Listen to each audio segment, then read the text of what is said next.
Okay guys, hello and welcome at the round 5 of Drift Corner Grand Prix Season 10. We're at the KOUMORI TOUGE track and we'll be just starting in a few seconds. I'm today with Jonathan and Jacob. Hello guys. Hey, how's it going, man?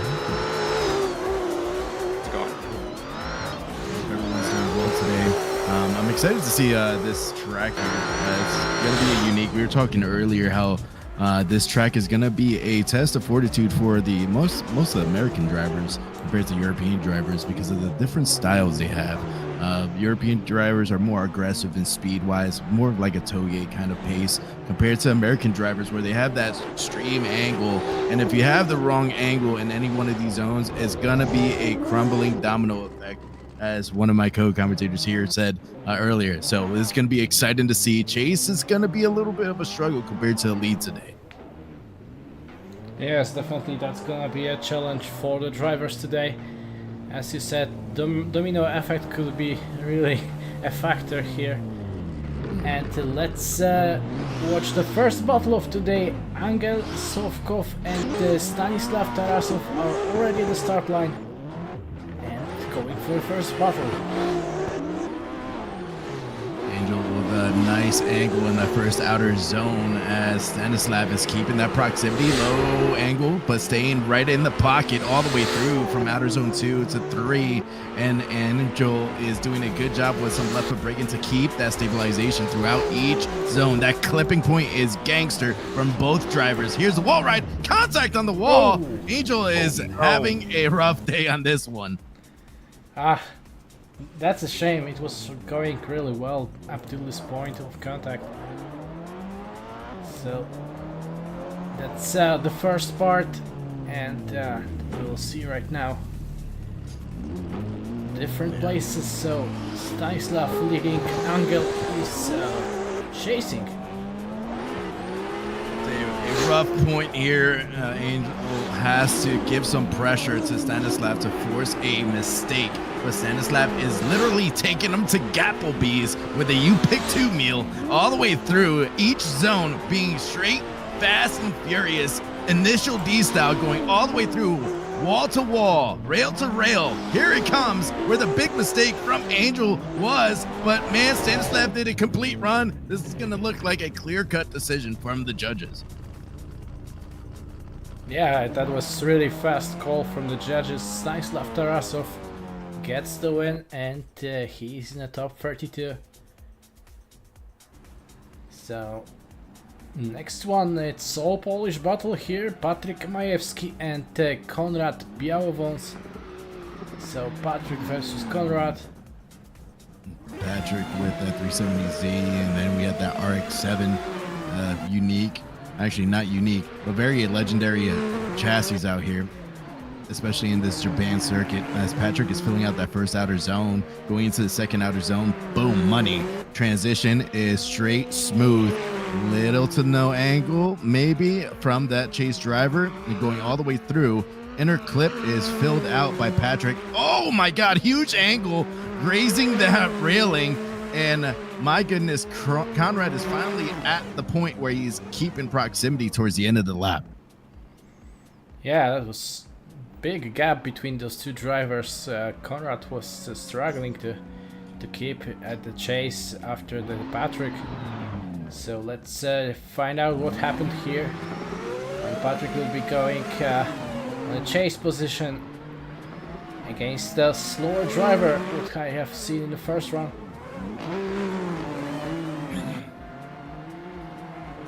Patryk is doing a good job filling out the zones. Oh, in his lead lap, now Konrad is doing a good job.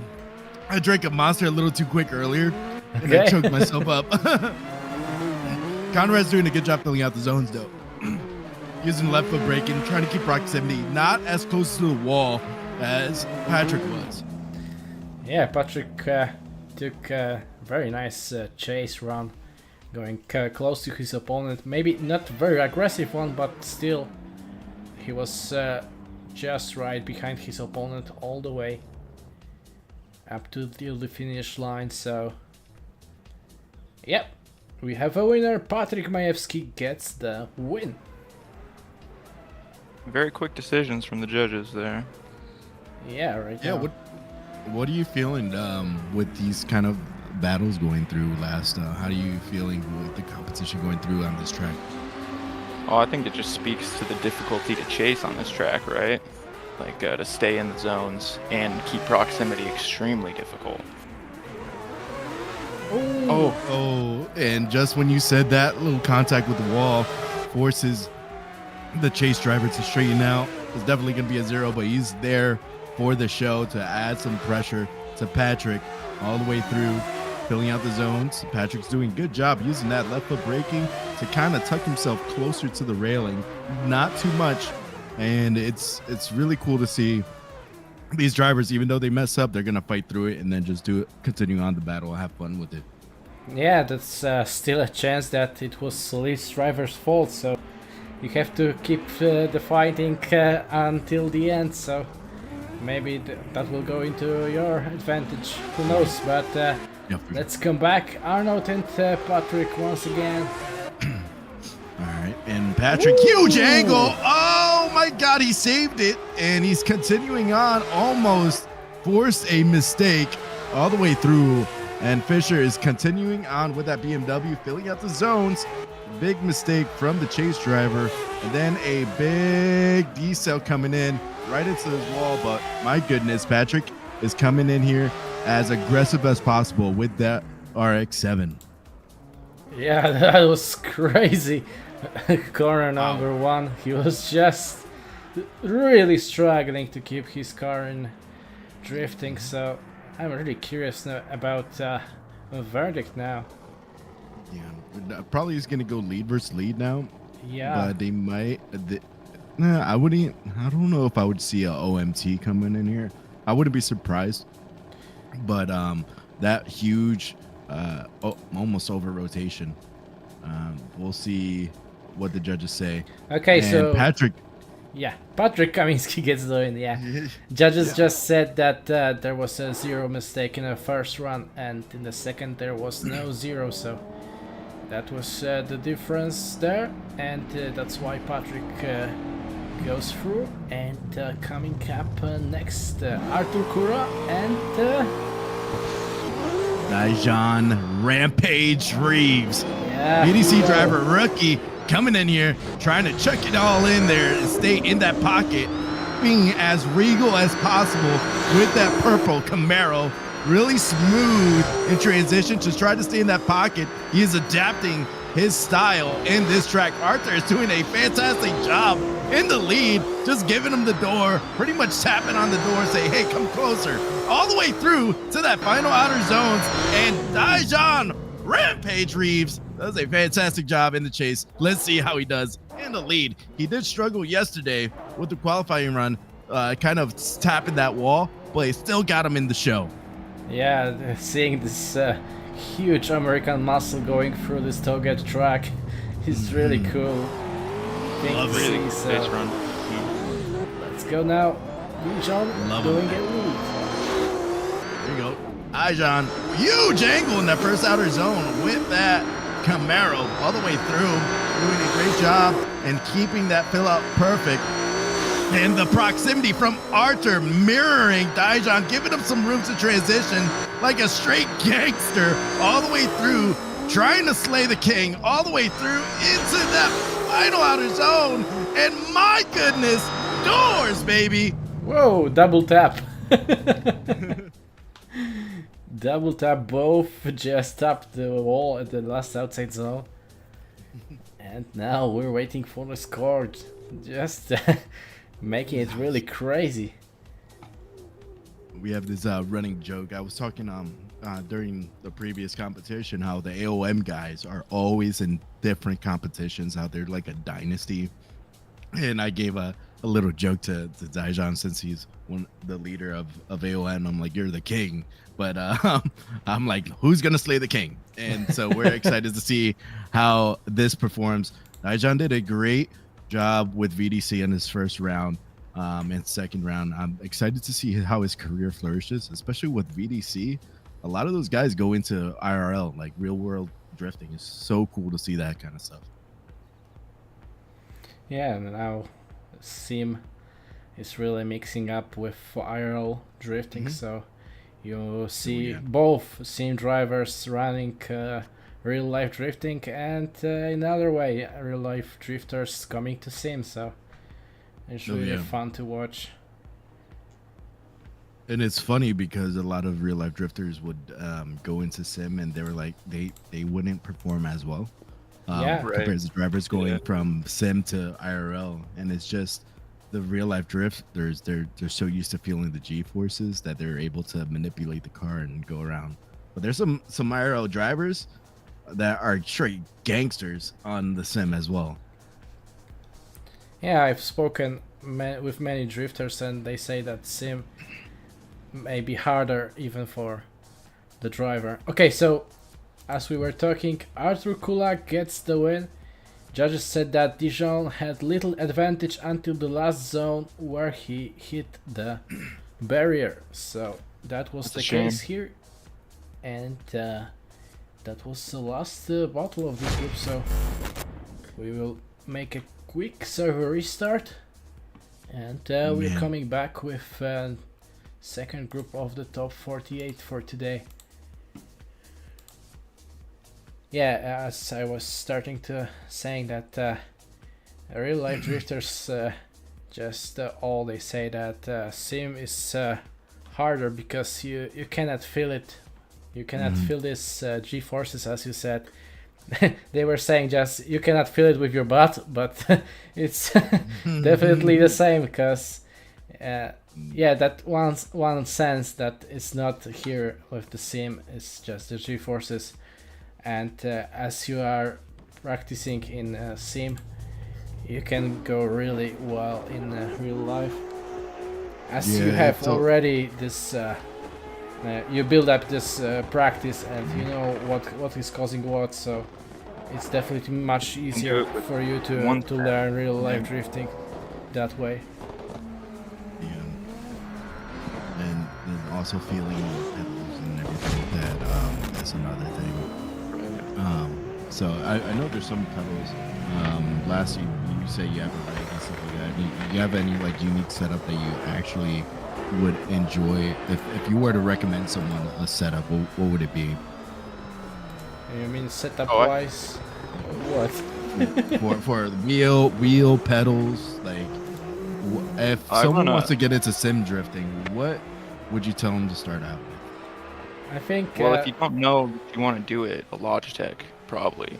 But I used Logitech for a long time, and if you know you want to do it, I would not recommend that. I'd probably go for a Moza. Moza seems to have the best bang for the buck right now.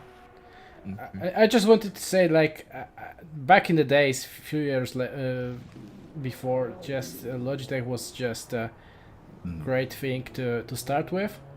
Right now, if I would just want to recommend somebody some wheel, I would just say pick one direct drive wheel. I don't know what's the brand, but pick direct drive, and I think that's gonna be a really good buy, because even if you don't like them, you can just resell them whenever you want, and they just keep their prices. So I think it's just a reasonable choice to pick one of the direct drive wheels.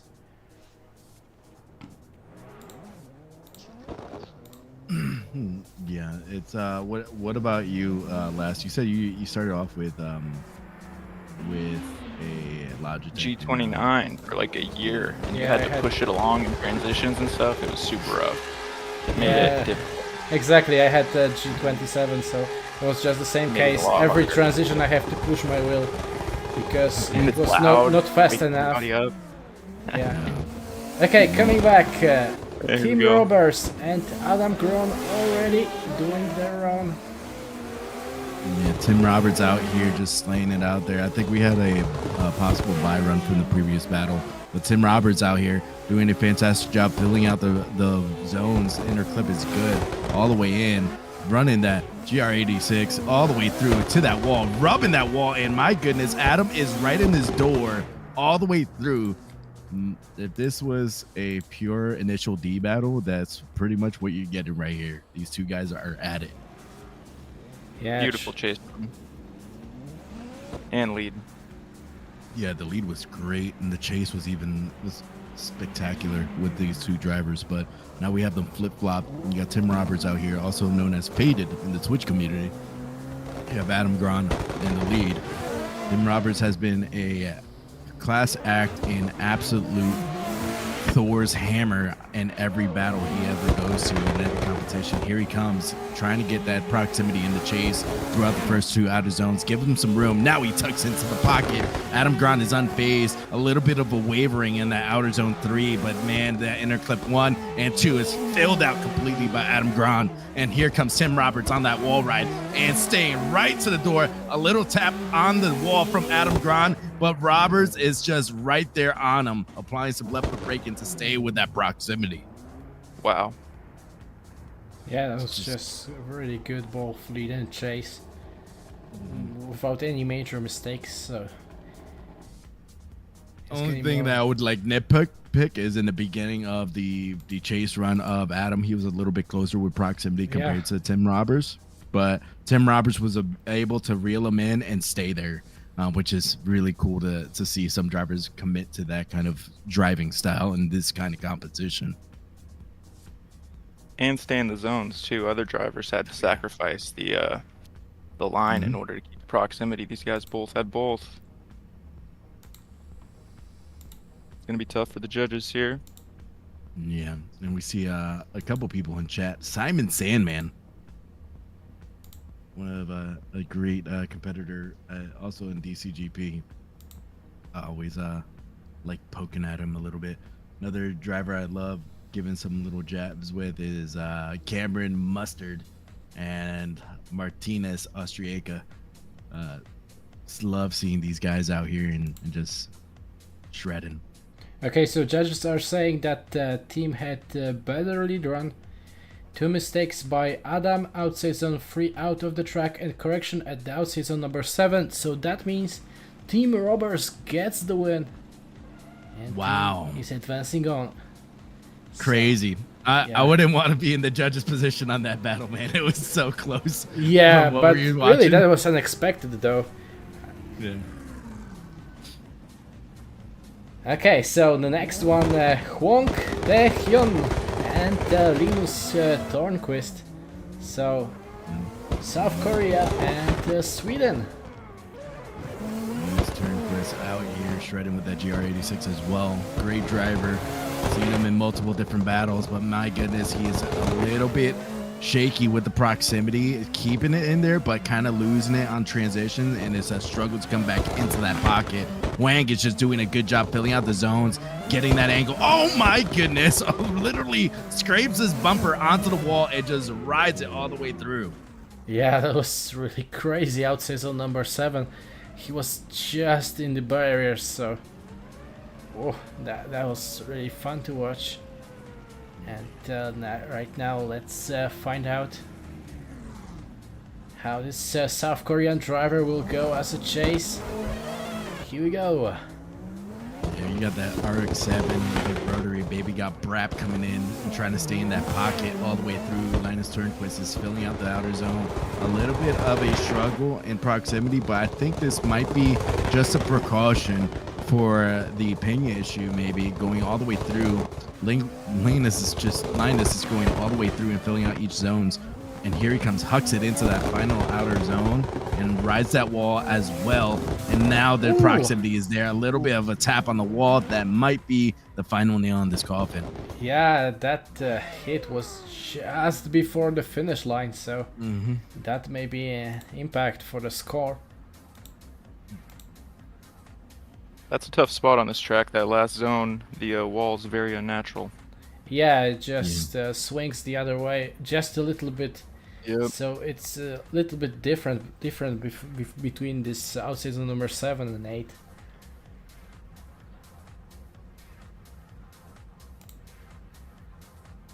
Linus out here just trying to do his best. Nice livery on his car. Love the red. But let's see. Okay, so we have a winner. Hwang Tae-hyun is just advancing on to the top 32 after the mistake from Linus. That was this barrier hit as we were talking about. So that was the case here. And let's go to the next battle. Alexander Element and Muhammad Ali. Let's see if Muhammad Ali will float like a butterfly and sting like a bee in the chase over here. What a name, right? Camaro, though. Yeah, man, Muhammad Ali was out there just slugfesting at times, just dancing. Perfect name for a drifter. I'm excited to see what he does with this Camaro. I think this is the first time I've ever seen him drive. I've seen Alexander come out here and shred, and see what Muhammad comes and tries to get that proximity right off the rip. It was a little bit late with the angle and getting lost in the sauce in the first outer zones. He has to cut the track to try to gain proximity. Misses outer zone 2, all the way into the inner clip. Boom, all the way through. Man, Alexander is just straight gapping them and just filling out the zones. Straight solid on all the tracks. Muhammad Ali was struggling to keep that proximity though. Yeah, you have to keep that in mind that Alexander is a very experienced drifter, so he will definitely be going very fast at his lead run, and right now I'm really expecting a very close chase. Float like a butterfly, sting like a bee. And then you have Alexander Element being shake and bake, baby, going all the way through into that first outer zone. Keeping that proximity all the way through. There's a transition, smooth transition from Alexander. Muhammad Ali is all the way through, filling out that outer zone. Possibly a tire drop going into inner clip 1. Good, fill out. Inner clip 2 is a great fill up as well. Going Alexander Element and is keeping that proximity all the way through. Nice angle and staying right in that pocket. Whew, that was really nice though. Alexander really good, did a great job. So yeah, judges said that Alexander Element gets the win, and he's advancing on.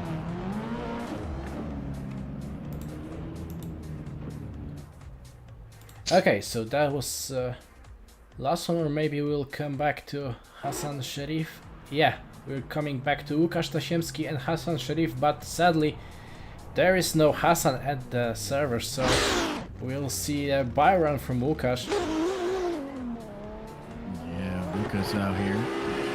It's a good time to talk about the track a little bit, and with that outer zone is good. You have to kind of keep a nice, not too wide line on outer zone 1 to 2. The outer zone 3, the transition of fill out is fantastic.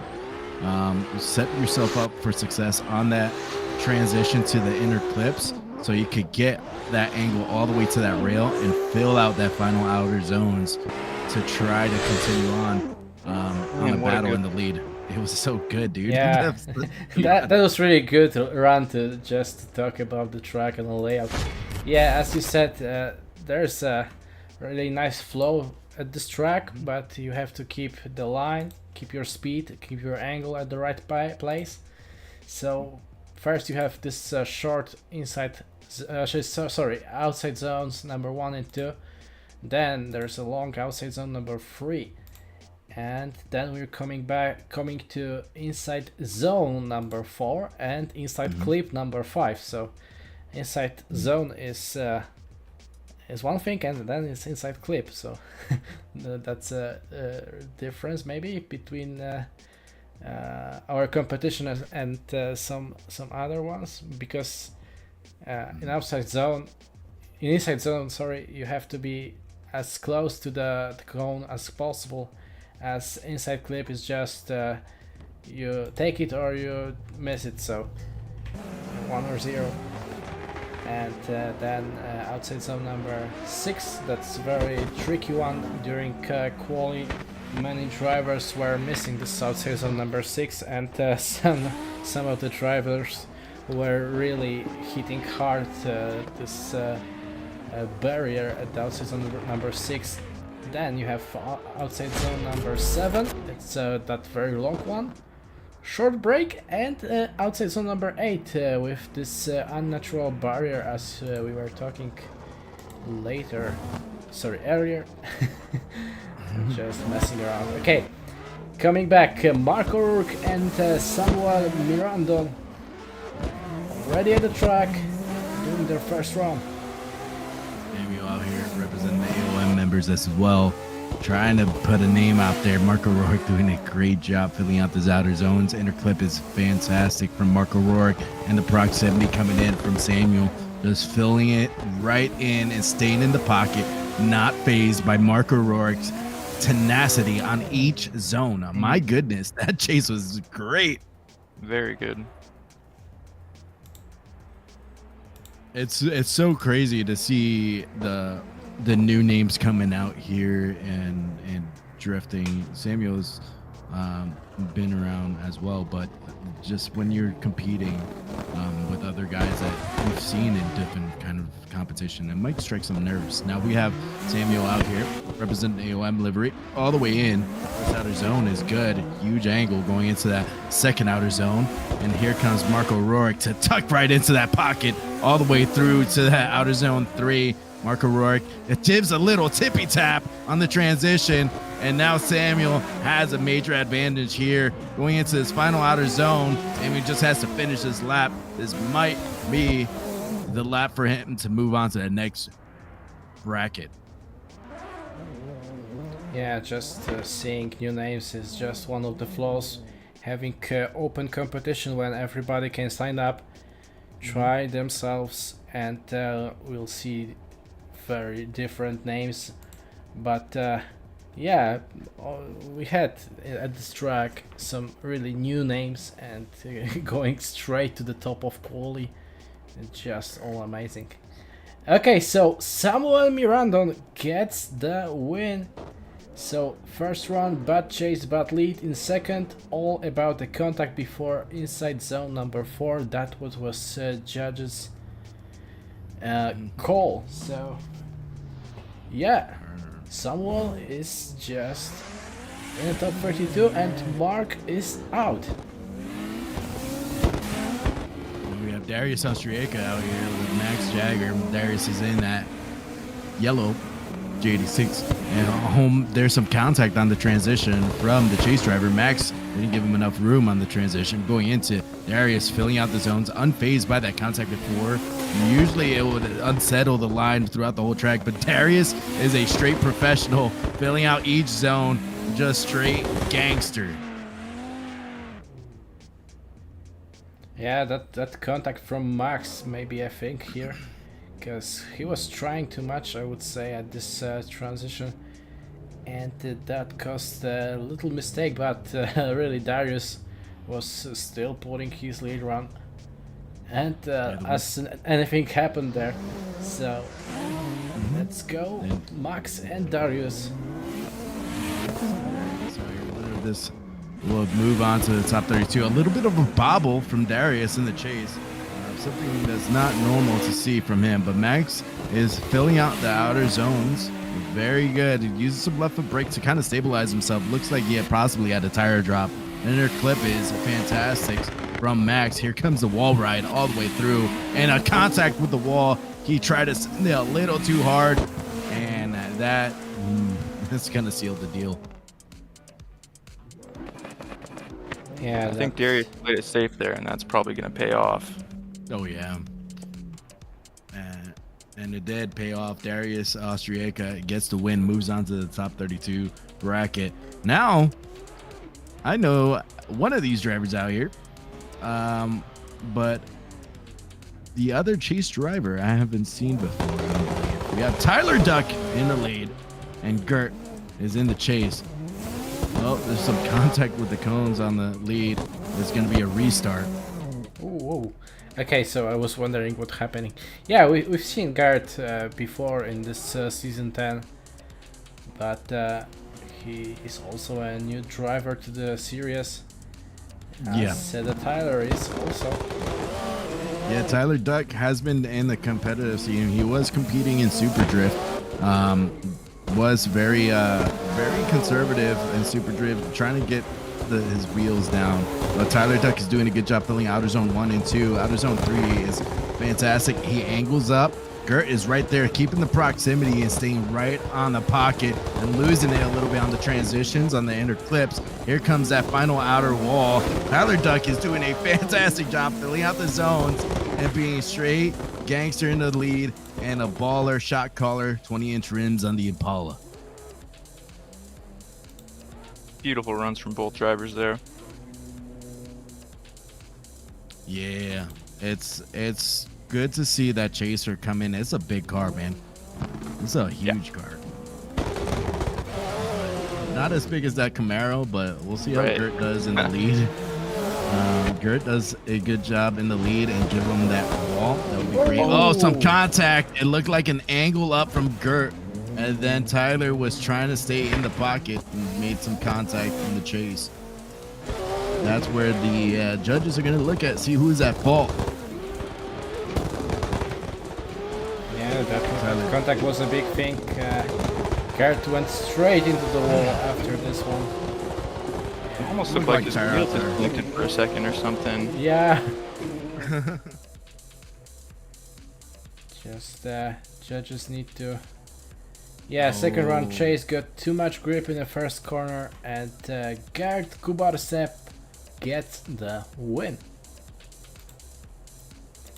Now we have, who's our next drivers? Adrian Chavez and Edgar's Lasmanis. That's our next two. We see Adrian, but where is Edgar's now? Here he comes. He's fast and late, like every typical Ford Mustang driver. Yeah. There we go. Mustang make its appearance.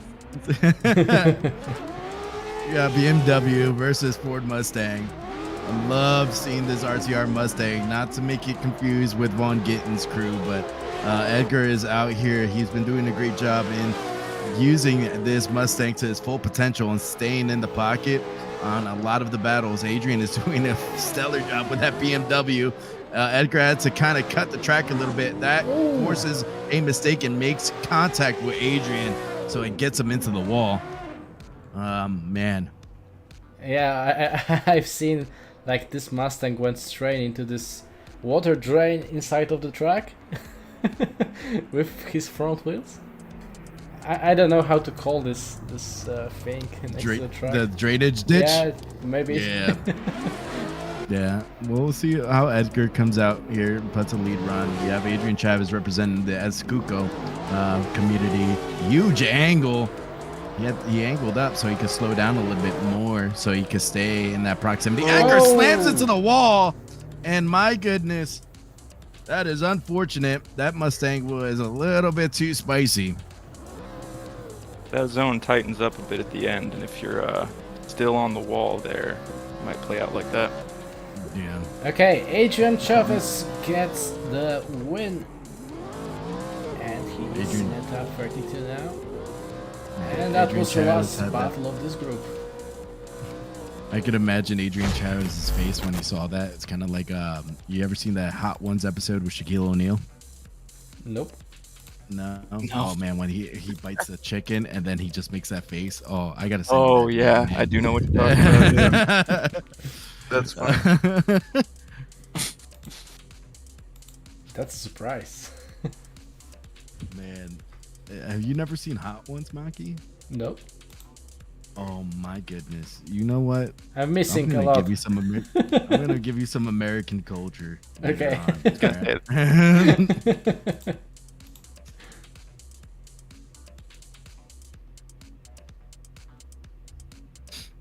You're from Poland, right? Yep. Okay. I always want to visit Poland for historical purposes. I'm a big history buff. I always want to travel. Okay. First place I want to go to, though, like really want to go to, is Iceland or Norway. No, I'm not going to Alaska last. It's too cold there. Here. Jacob, how cold is right now in Alaska, though? Oh, it's not that cold. I think it's like 30-some Fahrenheit. That's cold, bro. A little bit of 0 Celsius. Nah, this is t-shirt weather for us, man. It's spring. Yeah. T-shirt weather. Jesus. right now it is 66 degrees in Florida. I would be dying. To be I mean, honest, that's not hot, but that'd be hot for me. I went from the mountains of Pennsylvania to Florida. I moved, and the first like month here, I was dripping in sweat. But The humidity in Florida is what gets you, though. I think I can't stand it.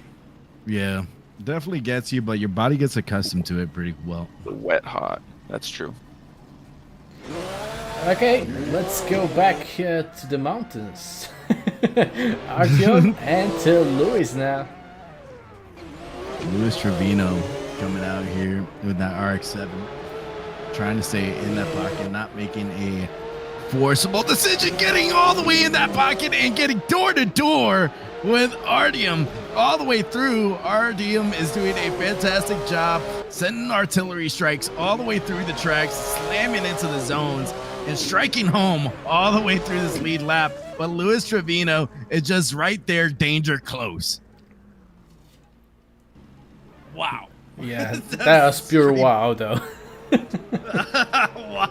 That angle, and it's great to see proximity, but mirroring the lead car and keeping that proximity straight doors is fantastic. Now we're gonna see them switch sides. Let's see if Artie will actually land the target, stay in the pocket, and stay with that proximity. Luis Trevino with that RX-7 is very small, so it's going to be a struggle for that chaser to keep that proximity without nailing the outer walls. Luis Trevino is doing a fantastic job filling out the zones. Use some left foot brake, and transition was so spicy with Luis Trevino and the chase driver Artie, but he was giving them enough room. Luis Trevino was filling out the outer zone on the final wall. My goodness. Luis Great is control from the chase, bro. on fire, really. I thought that would be a contact for sure when he transitioned. Yeah, especially this transition into Barely upside number made 7 room. Yeah. was crazy. Yeah. My goodness, Luis Trevino just came out there and just slayed. But, Okay, so Artyom better chase and lead in judges' eyes. So, ooh, we were wrong, guys. well, it comes into the fact of like, especially when you're that transition, like compared to Luis was doing a good job on transitioning, but he gave him the room.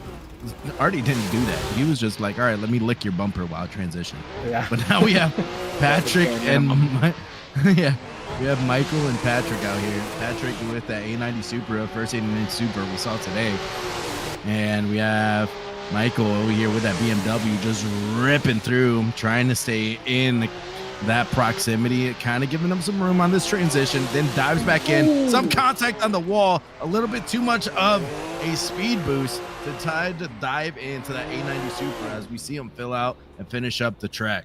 Yeah, once I saw this transition into the wall, I know that he will go straight into the barriers. I was really hard hit. But happily, it's just a sim, so restart, and we're going with another round. Right now, Michał will be leading, Patrick chasing. Michał going all the way through, filling out the outer zone 1 and 2. Now we have Patrick in the chase. I think he's going to go conservative on this one and keeping a nice distance due to the 0 from Michał on that chase. But man, the lead run he is putting out here is straight just clockwork all the way through. It looks like it's just commitment through each zone. Yeah, really. Some of the drivers nailed that quali/lead runs. And we have a winner. Patrick Ciosmak gets the win. So sadly that hit from the first round was too much. And now we're moving on to the next battle. So it's Siwoo and Daniel Burda. So another South Korean driver going up against Polish driver Daniel.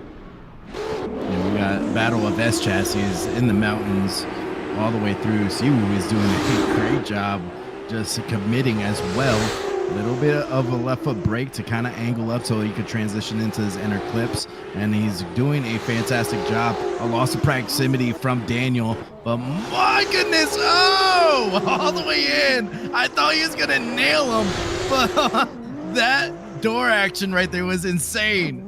Yeah, that angle he put in there. I'm really curious how he just held his car to avoid the contact with lead driver.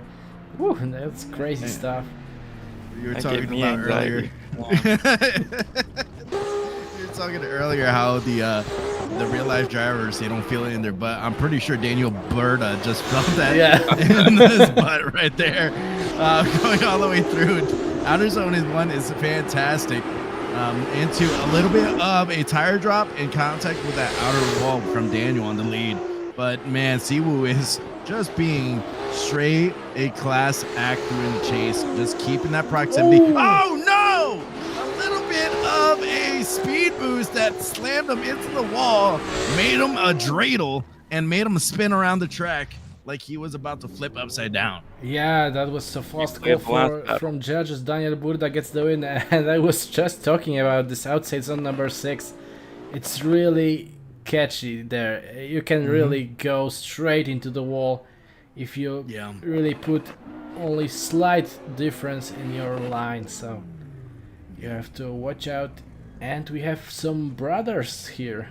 Maybe not the brothers from this yeah, I would say brothers from another mother, because Urta Esports teammates Ernestas Jakuberis and Vaidas Vaila. Vaidas and Ernestas Jakub coming out here, just showing a class act show for the team, representing well, doing a great job in chase and lead. A little bit of a slow transition from the chase though, but man, the angle that Ernestas is doing right there and filling out the zone with that RX-7 is awesome. You can tell these guys drive together. Oh yeah, I love seeing teammates battle because it's more fun compared to like you're versing another team. It's like, all right, I'm just gonna straight door the hell out of you. You're not gonna win. This one is more of like, let's see who beats each other, and we have it on paper. Here we go. Huge angle from Ernestas. Just getting that proximity right off the rip.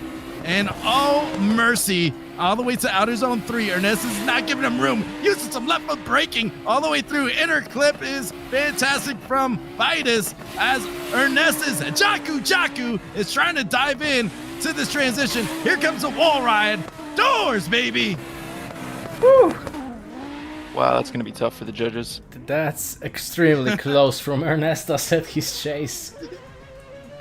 Crazy stuff, really. Yeah, what else I can say? You can see the practice they are putting in each and every round. Yeah, there's a famous quote from Too Fast, Too Furious of I could smell you, and that's what Jakub was saying. I'm so excited to see. I'm excited to see where the development of the sim drifting goes. What's going to be the next game? What's going to be the next comp sim? And to see these drivers develop. There's a lot of drivers that go from sim to real life, from what we were saying before.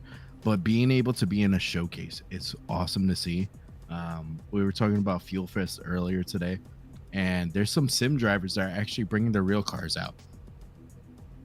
And they're going to be driving in this big event and doing some ride-alongs and stuff like that. It's so cool to see the evolving nature of sim driving for people that have a passion for it. Yeah, when we were just watching back in the days, first Gran Turismo competition, when you could win a ride in a pro car, I mean racing car, and now we're here, our sim drifters are going into real life drifting. It's just amazing. Okay, so Ernestas Jakuberis gets the win here. I'm never gonna say his name right because I like saying Jakub. Okay. I told them that straight up. Man, he started giggling about it. I'm like, it's just a cool, fun nickname with it, and I love the drivers. Another thing that's great about it is with the drifting community in real life as well. It's very similar to the sim world, and with the community being so like, a lot of it is more like, hey, I'll help you out on setting up your wheel, or hey, let's do some tandem, let's do some doors. In the real life community, especially in Florida, there's been so many people that would be like, hey, I'm having a private day, anybody want to come and bring their car? Just throw in some money, bring your car, bring your tires, we'll do some tandems, or we'll kind of coach each other, which is awesome from compared to different motorsports. Yeah, really. That's where drifting is really different between, for example, racing.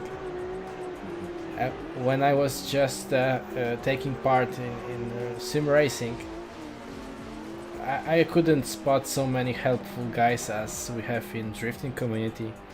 Oh yeah, it's really fun to see how many great guys are really here, and they're really helpful. If you want to just join and practice with the best out here, just take your wheel and go to the server, and straight you will feel like at home. So that's really great to see, and I think that's the case why I'm doing here. Yeah. What we are doing now is just for this awesome guys that are in a community of sim drifting. So. Oh yeah, that's why I love commentating. Is more of not just of like, I love the sport. I wish I could compete every day, but you know, we have the battle here. I'll go back to the comment. Andreas versus Stanislav. Yeah, so our top qualified driver Andres and Stanislav. That's a really hard battle for the top 32 already. We saw Stanislav earlier with that speed and aggression, and you've seen it in the chase. Andres is just doing a fantastic job, just flipping that thing side to side like that 3-6 Mafia song, going all the way to that final outer wall, and using the left foot brake to kind of stabilize himself and keep himself deep in the zone. But my goodness, Stanislav is out here saying, I don't care if you're top qualifier, I'm going to door the living hell out of you. Yeah, Stanislav is there for a win, so he will not be shaken by his top qualified opponent. So. I love seeing that. I love seeing those kind of battles. It makes it more exciting, especially in real world. You have Stanislav now here in the lead, trying to get a good run, and my goodness, Andreas almost surged right into the door, making contact, but he was able to stabilize himself to keep that proximity a little bit, and now he's diving back into the door. Here's a fight going through the inner clips. Transitions are fantastic from Stanislav. A little bit of a cut of the line from the chase driver, but Stanislav is out there just shredding, just rubbing that bumper on that guardrail. Yeah, you could see that speed difference between these drivers. Andres was doing all of what he can to catch up his opponent, while Stanislav was pulling a great lead run. Yeah, that really shows two different styles of driving there. Yeah, for sure. You can really see it side by side. Yeah. If you were to describe your style, Last, what would it be? Mine or Jakub's? Both of you guys. I don't know. Sloppy, probably. Sloppy. I mean, when you watch these guys, it's hard to yeah, it's hard kind to of compare hard. yourself, you know. Well, it's more of like how I wouldn't want you to compare yourself. I would want you to think of, if you were to look at a drifter in real life, who are you trying to mirror more? Oh, that's a great really question. hard question, though. Yeah, I don't know. I watched so many guys. That's tough. I already know my answer. That's why. I think somebody that I've always admired is probably Chelsea Denofa, just because of he'll go out and do like a reverse entry in qualifying. Controlled chaos. It's just super unique. Yeah, controlled chaos. Like, I think I try to do a lot of that myself. Doesn't always pay off. You got to keep it interesting, right? Oh yeah. And it looks like Andres gets the win. Yeah, Andres gets the win. First run, Stanislav missed 3 zones on the chase. I know Mark II is a long car, but still on the chase, Stanislav really shallow angle between inside zone number 4 and inside clip number 5. So that's judge's call. Andres gets the win. So that's a really hit for general scoreboard for the season. And we're coming back with Nico Stella and Patrick Majewski.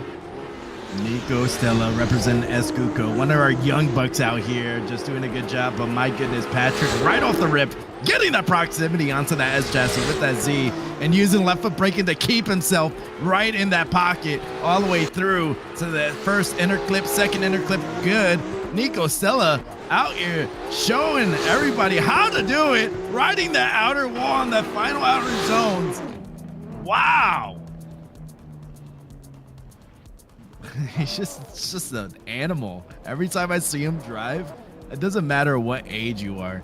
You could be a straight demon on the track, and seeing Nico perform out here is great. But the chase might be a struggle for him because we've seen how Patrick can slay this track, and Patrick with that Z is very, very feisty. Oh, he looks like he went into the gutter. Yellow submarine though. Oh, restart. Hey, you're not supposed to go there, bro. That's where the water goes, not you. That was funny. Oh man. But Nico, that drainage ditch is sneaky. We were talking about earlier. Those cones are really tight. They're tight. Yeah, really tight. Yeah. But here we go. Patrick coming out here. Filling out the first outer zone. Nico Stella's keeping that proximity right off the rip and sucking right into that door all the way through that first outer zone. But here comes outer zone 3, Money. Patrick is filling it out. Very smooth and committed on each zone. Little to no correction on any of the zones. And Nico is just trying to keep the proximity. Oh, there's a wall tap.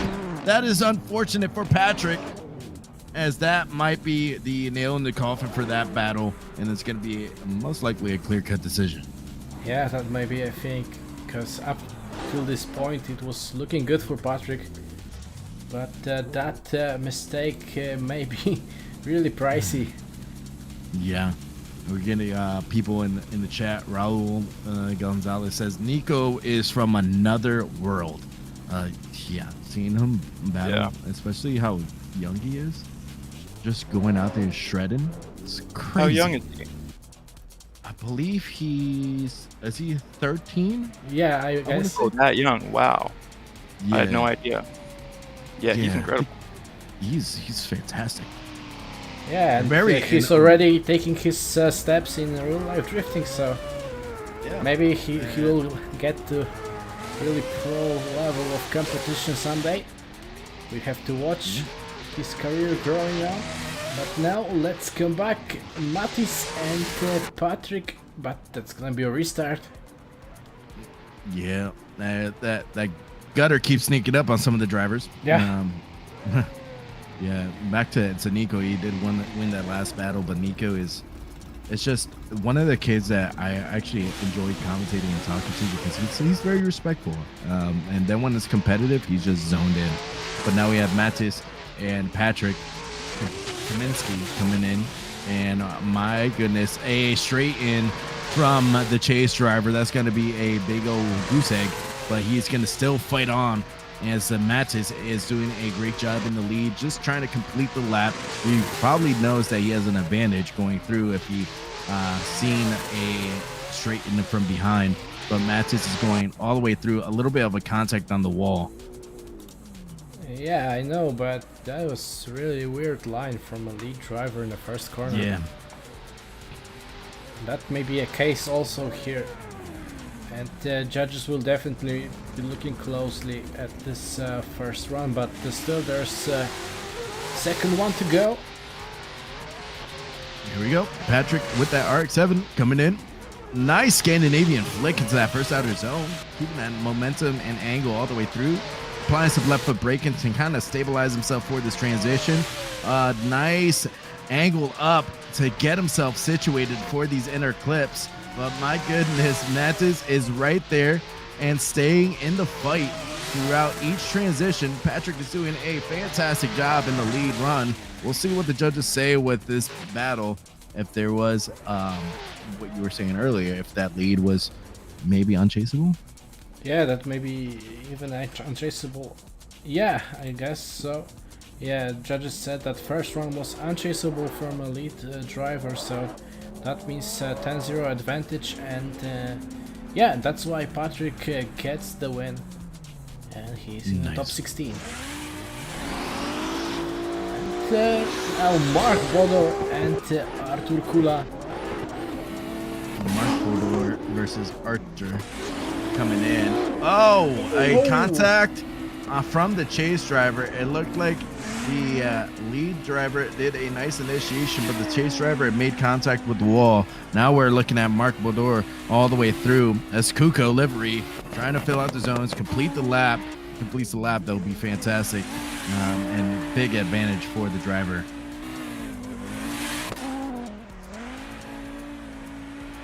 Fun fact, you can translate Arthur's surname into wrecking ball, so Really? yeah. By the way, update, Nico is actually 11 years old. I gave him 2 years. All right, No my way. bad. He is 11 years yeah. old. I would never know that from driving with him. Wow. This dude is a savage. But here we go. Arthur and Mark Bodor coming in. Arthur Hula filling out the zones as Mark Bodor just using that BMW all the way through to try to stay in the pocket, mirroring the angle from Arthur. Oh my goodness. The lead run from Arthur is fantastic. A little bit of a shallow angle on that final outer zone from Mark Bodor, but my goodness. Absolute textbook lead run. Oh yeah, that lead run was phenomenal. Yeah, but there was also a contact just at the end of the run. Yeah, okay, so Mark Bodor gets the win, and he is advancing on to a top 16. So I guess that was the last battle in this group, and we're moving on to the next one. And right from the start of the next group, we have first battle of Łukasz Tasiemski and Martyna Zastrojka. And guys, that's gonna be nuts, really. Martinez, one of the OGs from when I first started commentating. Great. The Zastrojka brothers are awesome. Like, if you ever get the chance to like hang out and talk to them, great people. By the way, Vosan, hi Vosan. I appreciate you guys stopping by. But Martinez and Darius are such great individuals to kind of hang out and talk about different things. Martinez helped me out with a couple videos. It's cool. I don't know if you guys ever had the chance to like just drive or shoot the breeze with them. Yeah, sometimes I can catch some drivers in the servers. Maybe I'm not driving as often as I was some years ago, but still. Yeah, I spend more Assetto hours talking than actually driving. Yeah, I have like 1,600 hours in the Assetto. And from this 1,600 hours, I have like maybe 500 hours of driving.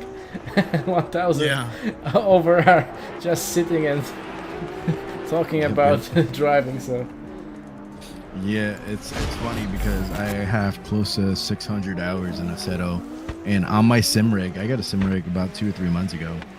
I probably put maybe 40 to 80 hours into it. Okay. and it's just like, out of all that, most of my time has been talking on and commentating. It's funny. So 1,000 hours is 40 days. 41 days you have in Assetto Corsa. Yeah, 1,600 though. So.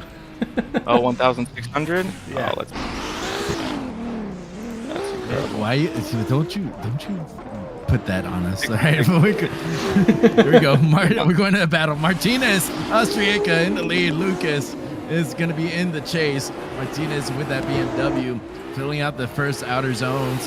Uses some left foot braking to kind of angle himself up, and trajectory is fantastic into the inner clips. Here comes Lucas, and trying to keep that proximity. It looks like he actually three-wheeled the outer zone right before the final outer zones, but keeping that proximity all the way through. Yeah, 3,000 hours. Yeah, let's go, guys.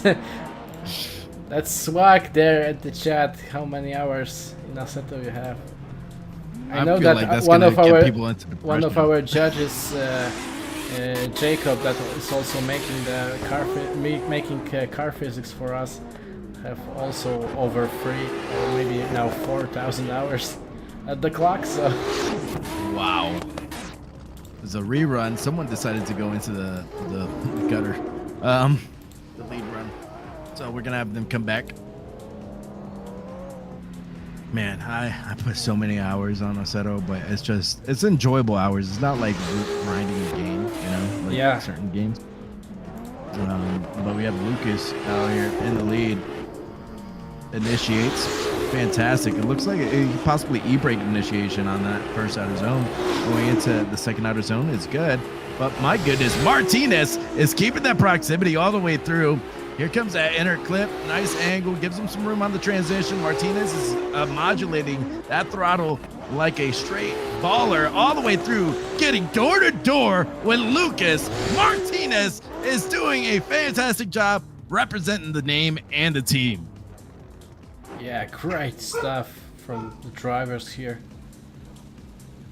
And now only judge verdict will tell who's gonna advance to a top 16. Oh, and that's a weird thing to see. Martinez is reversing while Łukasz is just...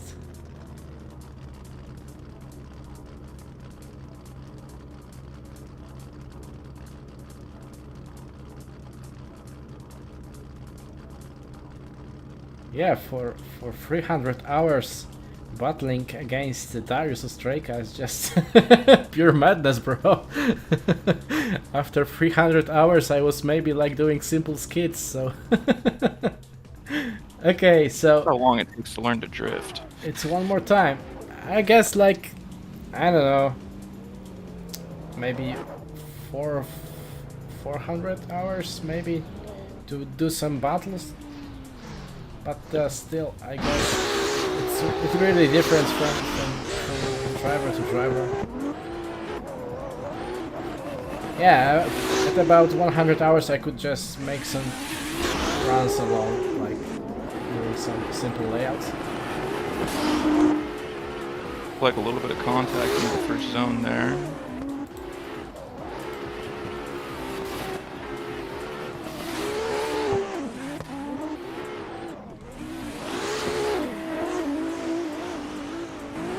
Martinez doing a fantastic job in the lead. Sorry, I was preoccupied with my young buck. He just came home from school. Okay. That's why you heard the dog barking. The dog was saying hi, Ben. I don't know if you guys know how to talk dog. Oh, I didn't hear a dog, but I could hear one. tell him I said hi though. Here you go. Lucas now in the lead. Martinez in the chase. Martinez. Oh, that was a huge decel from the lead driver that forced Martinez to make contact.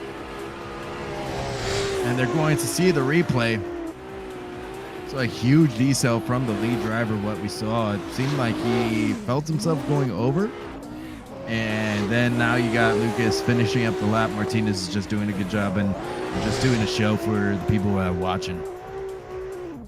Looked like the same spot the contact was on the previous run, just a little bit more intense.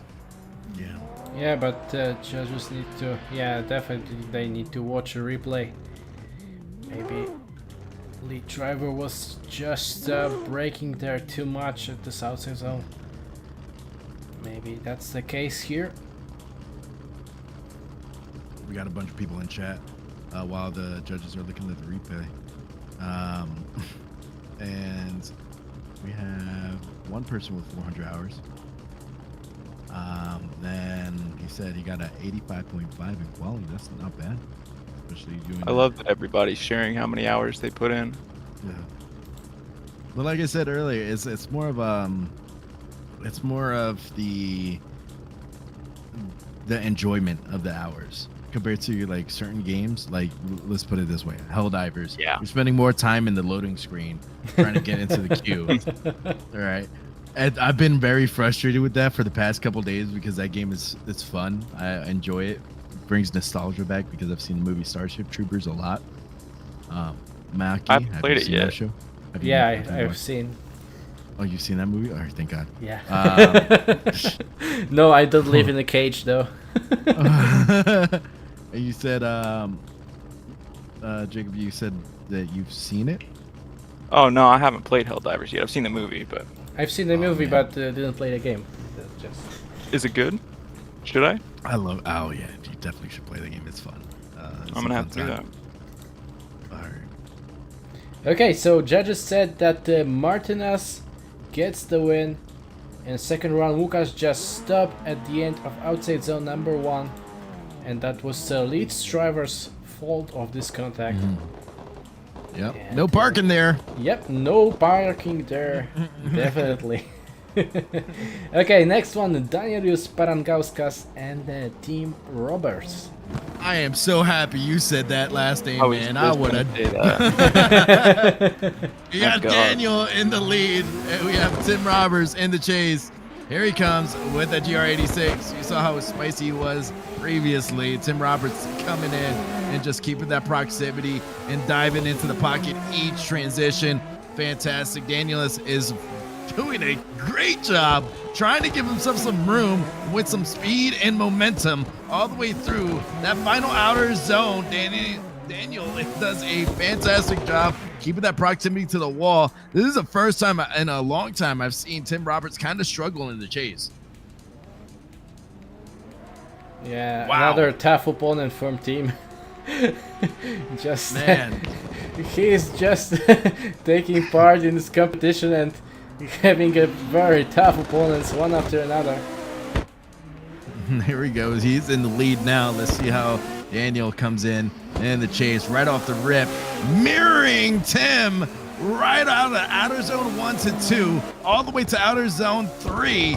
Tim Roberts doing a great job in the lead, but my goodness, the chase from Daniel is being very aggressive, mirroring each movement of Tim Roberts going into that final outer wall. Oh, mercy. Staying door to door. Yeah, Danielius just went straight into chasing madness. That was incredible chase from him. And still, team was just doing a nice lead run though. So Danielius had a chance to pull such a great chase. Yeah, it's a lot of people don't tend to see that as well when they look at drifting, especially in a new competition. If the chase was good, was the lead even better? Because if the lead's giving that door and saying, hey, come next to me, I'm giving you the room so you can use me as a clipping point, it's great. But we'll see what the judges say. Yeah, Danielius Parangauskas gets the win. And that's the official call. Yeah, as you were saying, it's all about both lead and a chase. You cannot pull great chase with very weak lead. So every time you need to have a nice lead to pull a nice chase. And yeah, next one, Cameron Mustard and Huang De Hyun. So let's go. Cameron Mustard. Let's see if he turns into spicy mustard. Going into that first outer zone and being very spicy with aggression. A little bit of a bobble to outer zone 2. Cameron Mustard is doing a great job with some speed. But now you have my man Huang coming in here and just slanging that thing all the way around and trying to stay in that pocket. Cameron Mustard out here spelling out his name all over the track. Just straight baller. Yeah, Huang was just doing a great job as a chase driver. He knows how to make some spicy food. Definitely. Always a running joke with him. I'm gonna send him a crate of spicy mustard. He ever does a great job and wins the championship. I'm sure he's been getting that his whole life. Yeah, definitely. But hey, I'm unique. I would actually send him that crate. Here we go, Wang coming into that first outer zone, filling it out. Mustard out here just staying right into that pocket and trying to dive even closer, but Wang is doing a good job in keeping that fluid momentum all the way through. And my goodness, Wang filling out each zone with that RX-7, and that S chassis is now door to door with Wang. And then a little boop at the end. Yep. Cameron spicy mustard. At least this round. Whenever he does bad, I just tell him he's the normal yellow mustard. The S15 really makes the RX-7 look small, doesn't it? Yeah. Makes that RX-7 look like a Hot Wheels car. Yeah. It's funny too because I never realized how small I would say a Viper is. I'm a big Mopar guy. How small a Viper is compared to a Challenger until you put them side by side. I'm like, whoa. Right, the Challenger's big too. Yeah. Yeah, it's a chunky boy.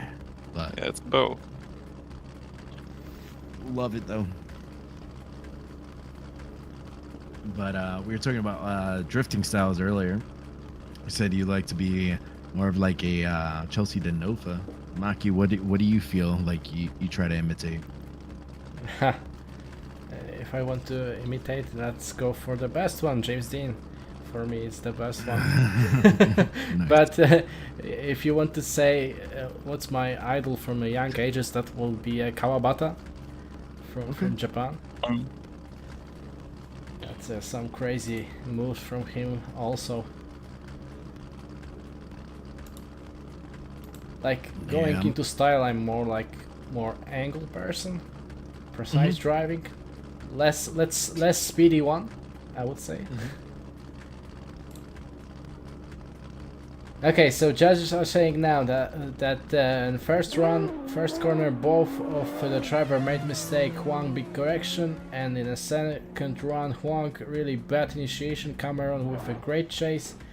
Okay, so final call is Cameron Mustard gets the win. Yeah, buddy. Now we got Irene and Alexander Element. We saw Alexander do a great job earlier with some speed and aggression in the lead and in the chase. He has the speed. Let's see how Irene pours out his tires. This is his first outer zone with that Spartan livery coming through. As Irene fills out that first outer zone, going to outer zone 2, fantastic. Outer zone 3 fills out, and my goodness, Alexander is just keeping that proximity and surging every moment he can to try to stay in that pocket. A little bit of a gap going into this wall, and Irene makes contact with the wall all the way through to that final outer zone. Oh man, that's going to be a big mistake for Irene. I like Irene. You ever seen the movie Black Hawk Down, Maki? Yep. That's the code name. That's the code word they say to get in the helicopters to fly out. Get to the chopper. Get to the chopper. Don't we have an Arnold in this battle? Or not. Or not. Here we go. Alexander is filling out the first outer zones. Irene is coming in here trying to dive into the pocket. He's losing some proximity, but yeah, that third wheel was going crazy on that outer zone 2 and 3. Oh my goodness, a huge clutch drag into that final outer wall from the chase driver. Man. Lead versus lead, chase versus chase. We'll see how this goes down. It's always crazy watching that last wall, from my perspective at least. If I watch the chase's first person view there, it definitely looked like he was going to hit the wall. Okay, but then so they just Alexander Scream. Element gets the win. That's the Yeah. call. Lead versus lead, chase versus chase is very, very important when you're looking at it. But Alexander was just very consistent with both lead and chase. True. Okay, so right now we should be making a restart of the server, but team also want to make a protest. But right now some deliberations with the judges ongoing, so let's wait a little bit.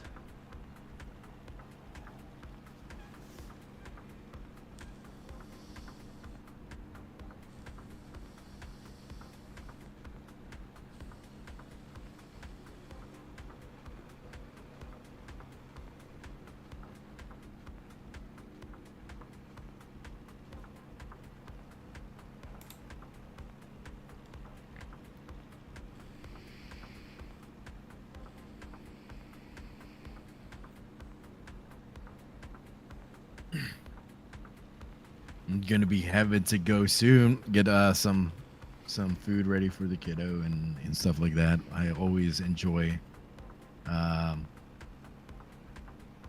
commentating with you guys. It's fun, especially these competitions. DCGP does a great job on doing a very smooth and consistent stream and battles. Like doing 48 and the amount of time you guys do it is fantastic to see.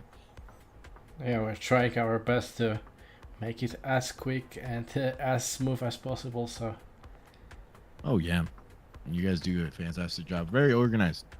I love seeing that, and I love the add-ons you guys have for the lights and stuff like that. It's awesome to see.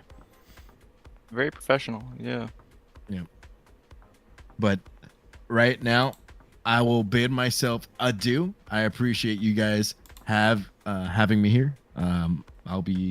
I have to get ready for my son, as well as I love doing the practice here before I do my real life events.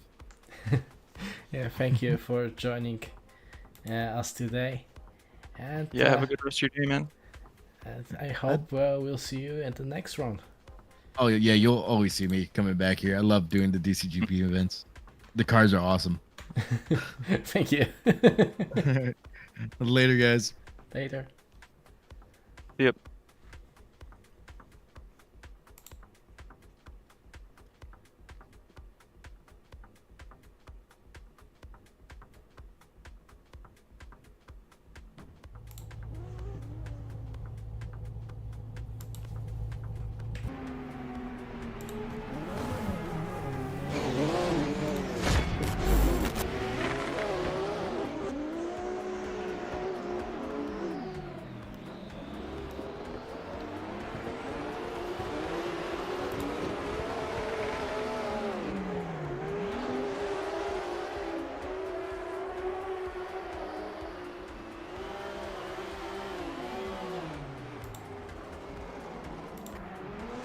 Okay, looks like we got the new server ready to go. I guess most of the drivers are already there, so we should be starting shortly our next group. So right now we're halfway through top 32 battles of this round 5 at KOUMORI TOUGE. So the next driver is gonna be Daniel Andreev and Samuel Mirandon.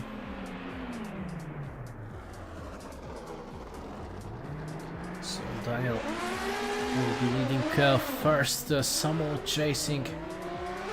Let's find out. Very wide entry from Daniel into the first corner. Samuel is just picking his front where he can, trying to be as close as he can. Really aggressive transitions from Daniel there. Yeah, but Samuel really did a great job as a chase. really was trying to make very aggressive transitions just right after the Daniel, so... I think this is the first battle where it's the same car today. I don't know, maybe it is. But yeah, there's such a variety of cars here, so... Yeah. Right now, looking strong, both lead and chase. Nice and smooth there. Into outside zone number 7 they come. And across the line. Really great chases from both drivers there, and leads. It's gonna be tough for the judges. Yeah, that's gonna be a definitely tough battle to judge.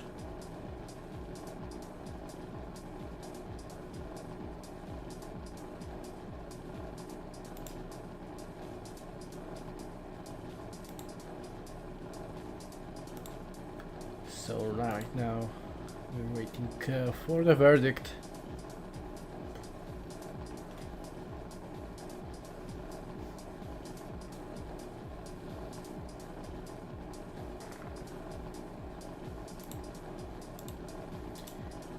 Talking about general standings, right now Daniel is the first one, and he have right now a nice 30-point gap for the Nico Stella, who is the second. So our season 9 champion Daniel is fighting for his second championship now. Super consistent driver. Okay, judges are saying that first run also lead and chase, second run someone mistake in the first corner. Also correction, so judges said it's one more time. And we're gonna see them going once again in a one more time battle.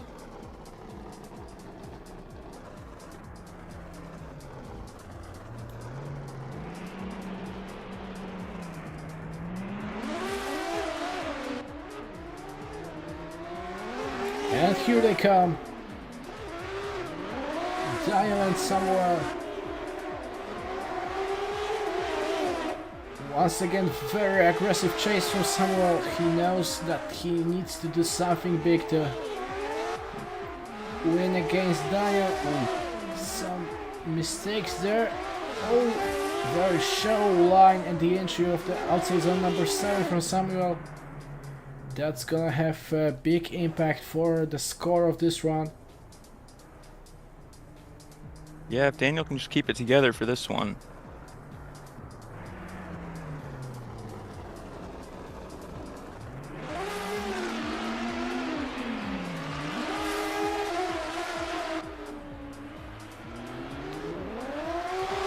Okay, here they come.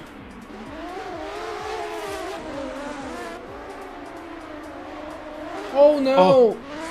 That's a big hit from Samuel in the lead, so that was also a very fast call from the judges. Sorry. The judges, yeah. Yeah, and Daniel Andreev gets the win. Sadly, Samuel couldn't finish his lead run, and Daniel is in the top 16.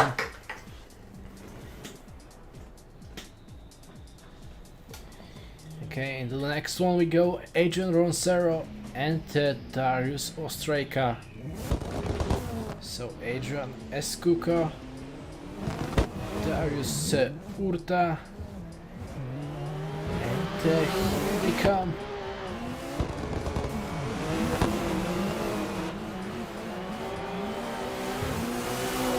I can hear how Darius is working out with his throttle.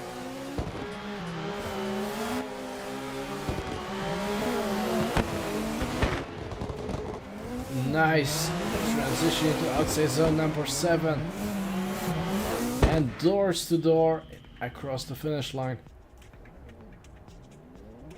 That's gonna be it for this first run.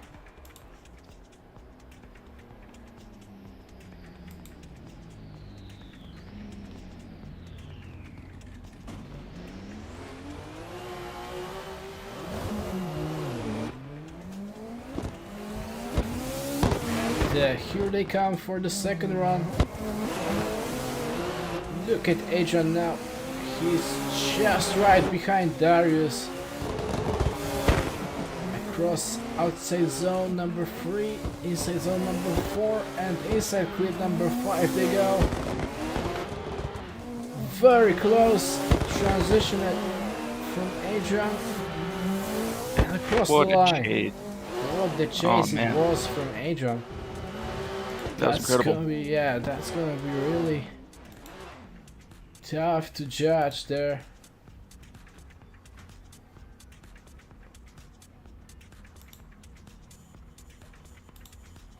But like we were saying earlier, that chase really shows how good of a lead it was.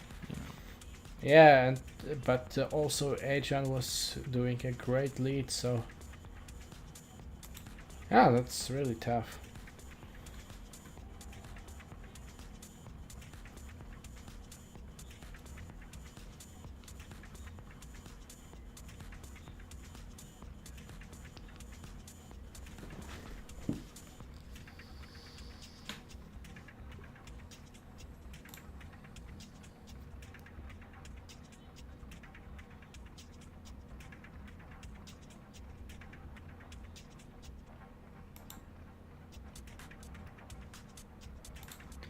Okay, so judges said that Adrian Rosero gets the win.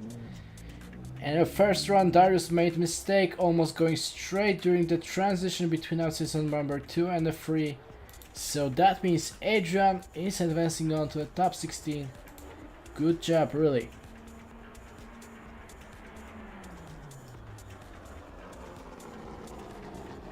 Yeah, so chat is right now showing full appreciation of Adrian's driving.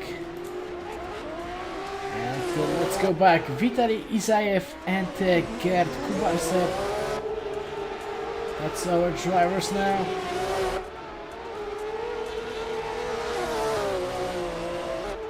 Vitaly is going very smooth and fastly.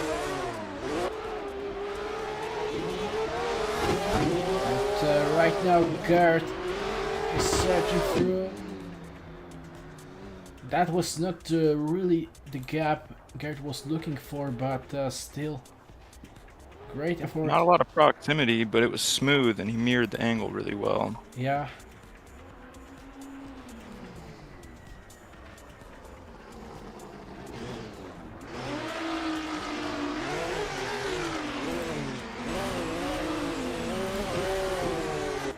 Okay, here they comes.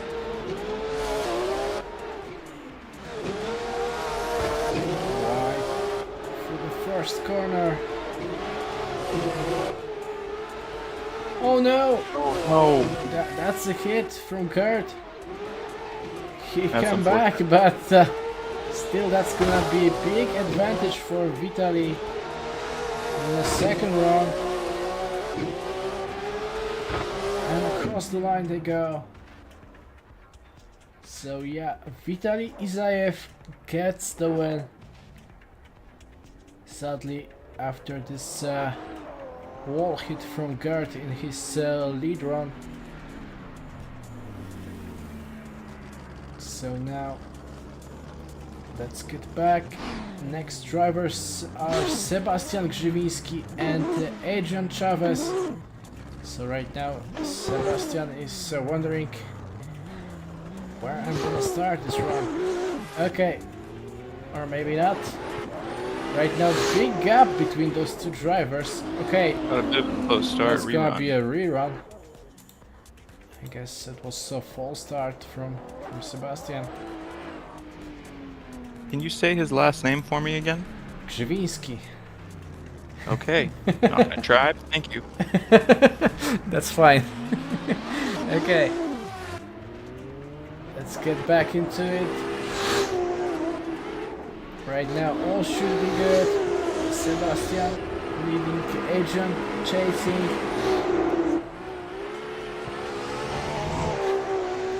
Ooh.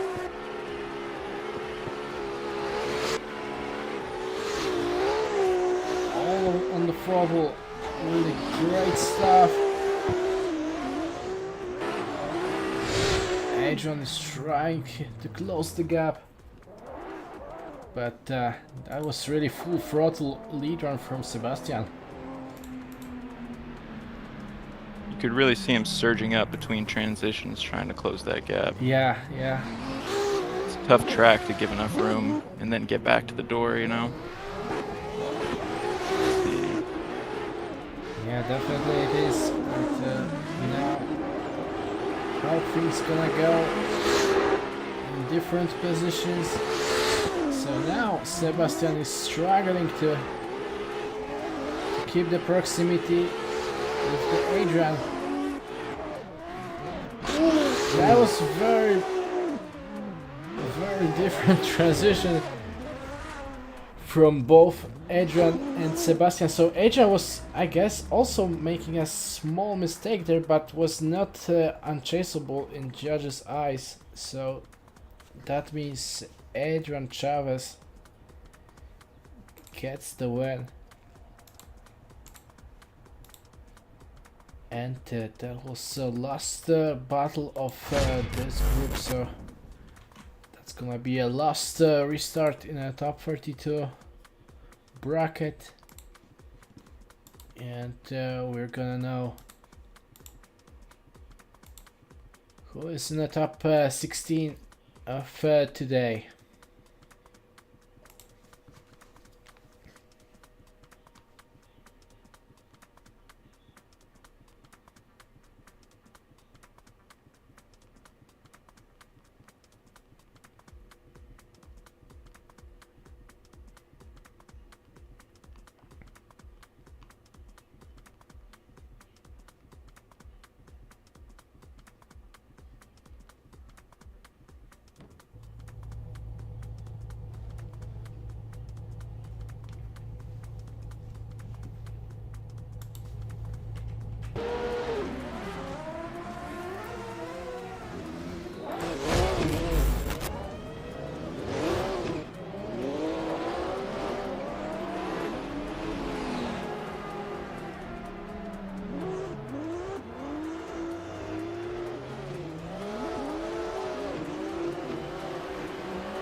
Okay, we have next driver, so Lucas Pasquini and Artyom Trusevich are our next pair.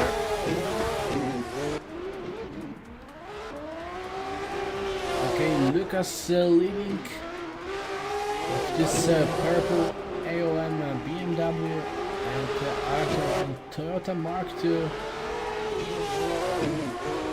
RTR Riga.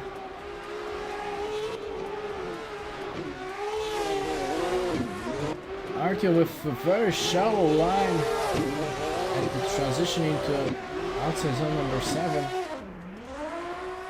Lucas was looking good at his lead, so Yeah, looked like a big difference in angle there.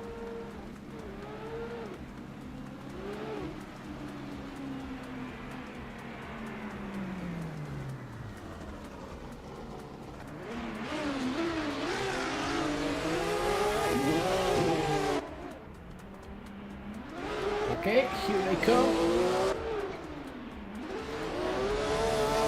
Look at Lucas now, he's barely in a drift through this first corner, going very shallow line just at the inside of the track.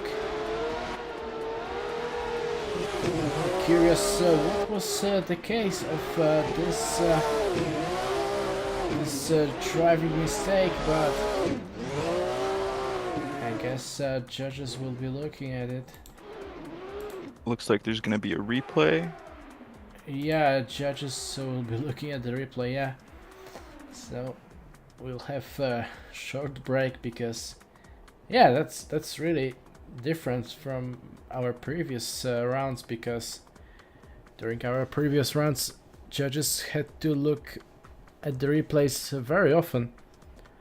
Right now it's the first one of replay watching, and we're already almost through the top 32, so yeah, so I now believe this is yeah, second. Yeah. so for the viewers that don't know what's going on, so judges are disconnecting from a server and watching a replay in game from different views, different cameras. We're watching throttle, brake inputs, and just to make sure that everything is fine, and to just get the most just score for the battle.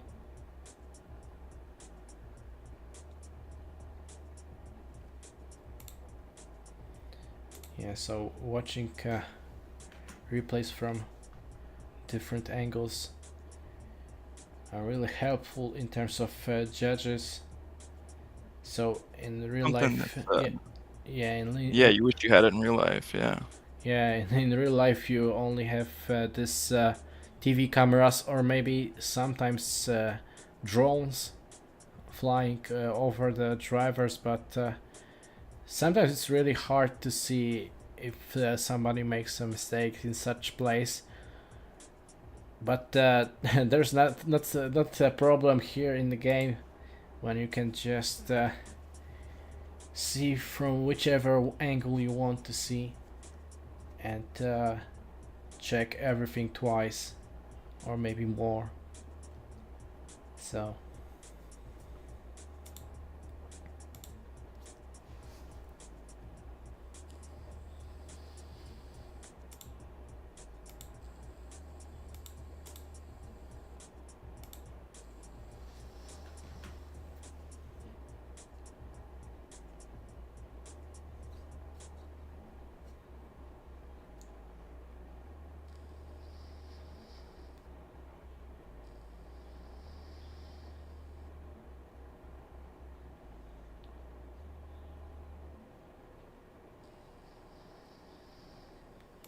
Like we have a decision here. yeah, judges said that they thought it was unchaseable in second run, but the lead was okay. So in the first round, Chase also made a lot of mistakes. That's why judges decided that they will go one more time. So Looks like those canceled each other out there. yeah, it was a draw after 2 runs, and we will see them going once again. So Lucas and Artyom in a one more time battle now.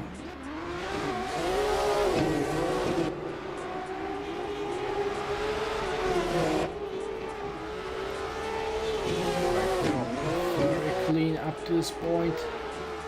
Let's see those two inside zone on flip.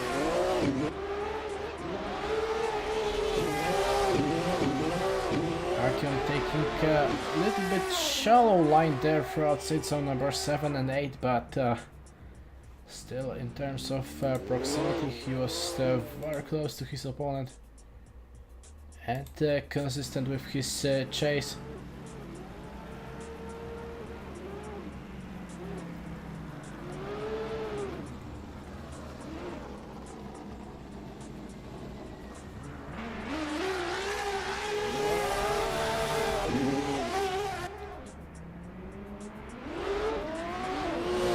Okay, here they come. Lucas very close to the wall and Alcy's on number 1. I was afraid that he's gonna take a hit there, but he's still in the fight. Super aggressive driving here. Yeah, definitely super aggressive chase from him. Wow. Door-to-door action at the finish of this run.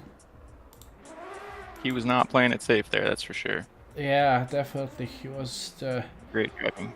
just right behind his opponent, taking risky moves, and that was good stuff because Lucas Pasquini gets the win, and he is advancing on to a top 16.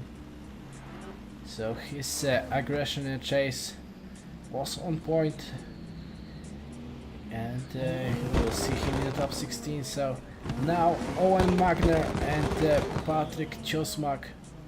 So Owen, okay, so it's gonna be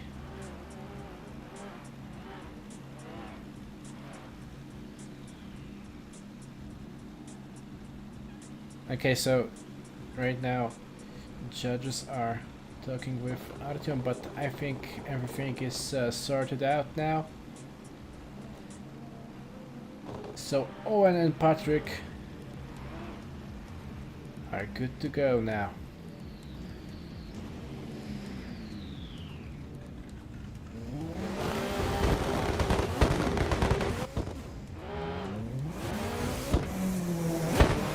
Here they come. A little bit shaky for outside zone number 1.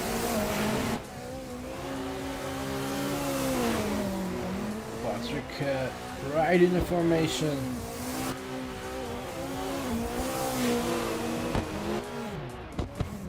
Staying close now. Great job. Wow. All outside zone number 7 and 8, door to door. So great stuff from Patrick in his chase run.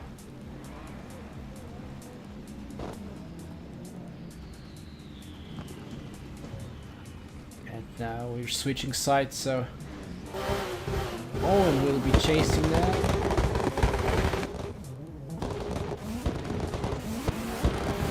Oh, very tricky initiation there.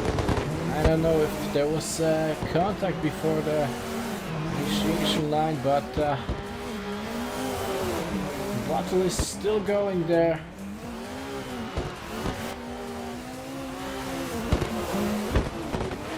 And they're going strong. Look at Patrick just trading the paint with the barrier. Great driving. I guess now it's gonna be about this contact maybe?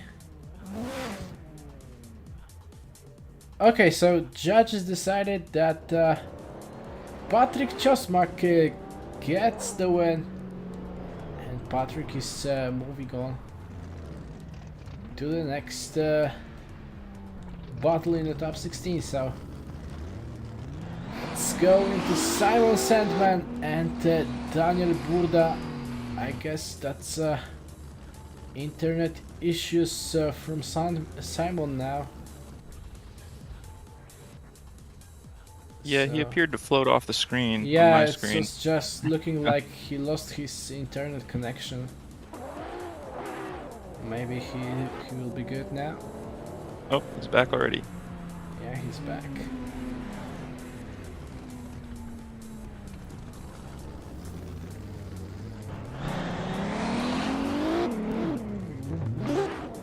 Okay, so Simon lead, Daniel chase.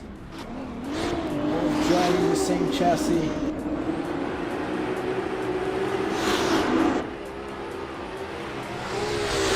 Daniel was searching through just in the middle of the track there.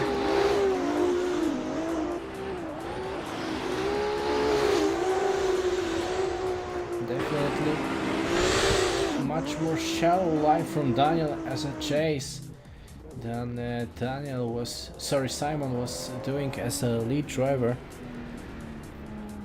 I think we've been seeing that a lot, where drivers just sacrifice their line in order to stay on their door.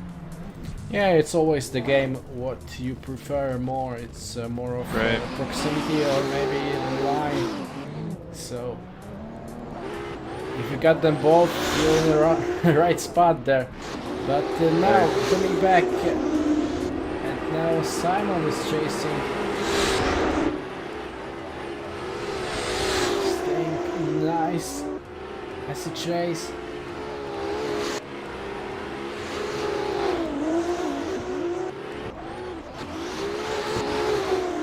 Right now, doing their final zone. Across the It line. looks like Simon did just that. Kept the proximity and put it in the zones. Yeah. For a second Yeah. I thought that Daniel will just hit at outside zone number 6. But he managed to go through. Okay, so Simon Sandman gets the win. And next one is Ernestas Jakubelis and Duarte Mota. So sadly Duarte is not here with us, so that's gonna be a bye run from Ernestas. And that's gonna be a last battle of top 32.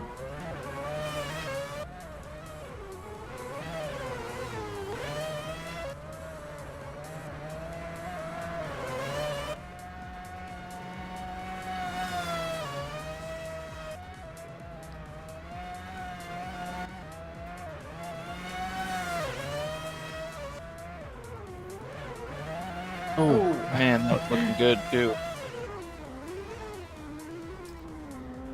Okay, so that was last battle of the top 32, and right now we'll do 10 minutes break. So at 9 p.m. we're gonna start top 16 action. So 10 minutes break now. You can just go grab your favorite food, favorite drink, and we're coming back to top 16 action in just about 10 minutes. So don't miss it.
just gotta update my skins pack real quick. There's a couple I didn't have earlier. Forgot to do that. Okay, so we're coming back for a top 16 action right now. As you can hear, all of the drivers should be ready.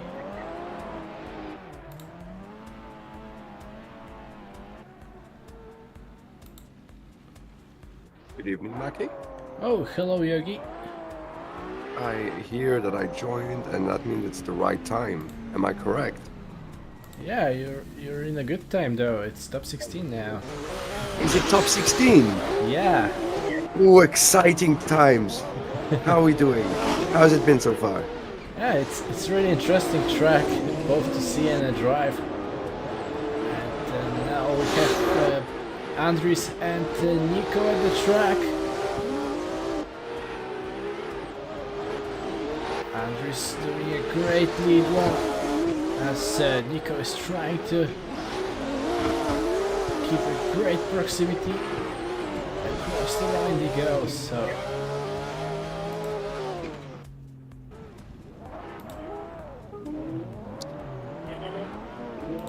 Andres was pulling also great lead in top 32. But right now he's battling Nico, so here they come. Second round. Wow! Wow!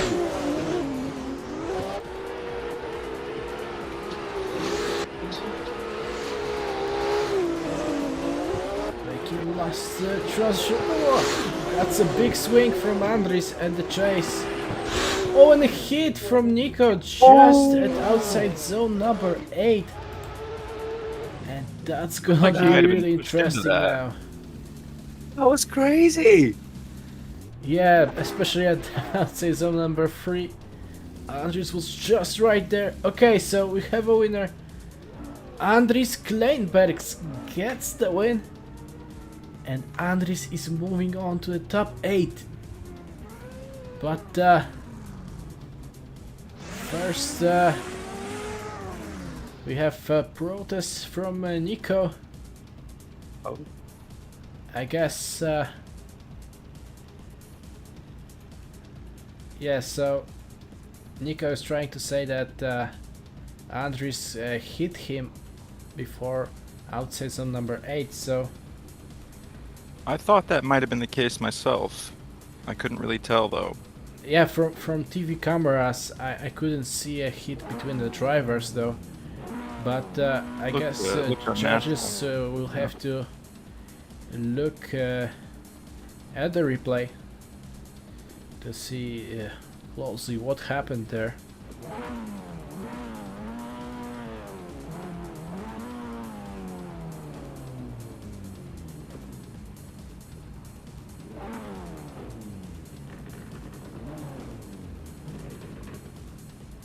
Yeah, it looks like they were expecting a restart as well.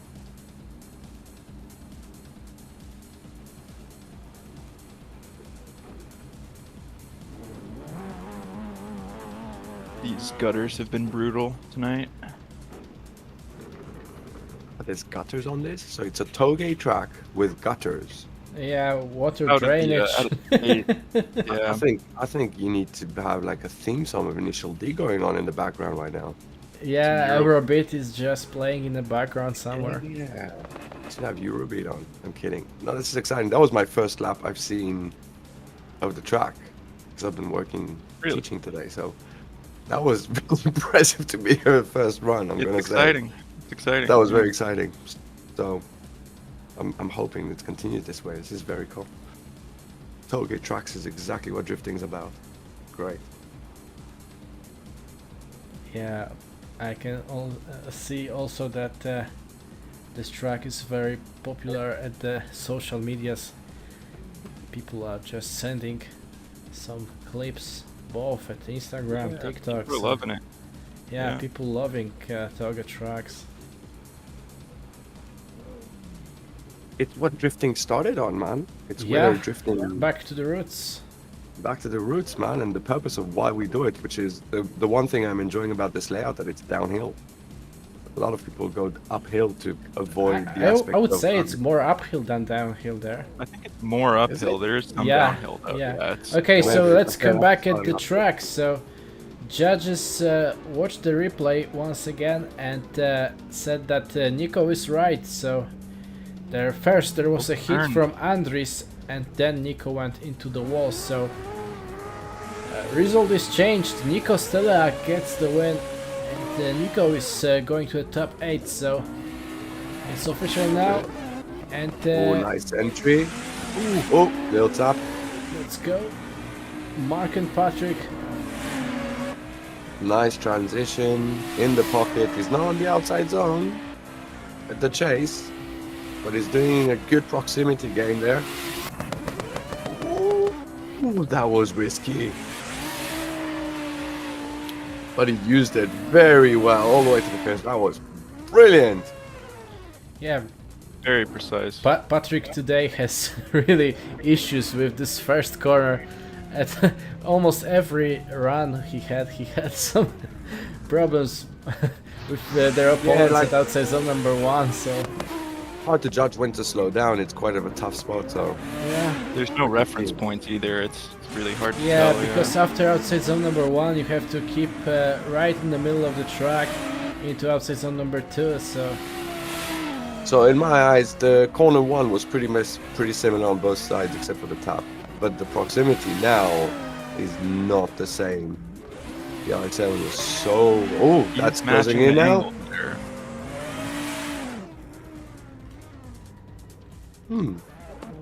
Yeah, look like different priorities from the chase drivers. Yeah, exactly. There was kind of different way of thinking. Mark Okay, Bodo was- but paid off. Mark Bodor gets the win. So Mark Bodor is advancing on. And right now all Lithuanian battles, so Martinas Ostrejka and Danielius Parangauskas. Oh, making a jump. Very, very calculated. Yeah. Very nice. Nice lead line. Very close proximity in the chase. That is phenomenal. Inside clip. Both getting it. Oh, that was lifting a wheel in the chase. That was sick. All the outside zone. Lost the wheel. What do you guys think? That was a good both lead and chase, I would say. yeah. Yeah, I saw that chase driver was at inside clip number 6 was in this gutter. Yeah, His yeah. front wheels. Oh, that's a big gap. That's some different tactics. Yeah. Oh, he knows. Wow.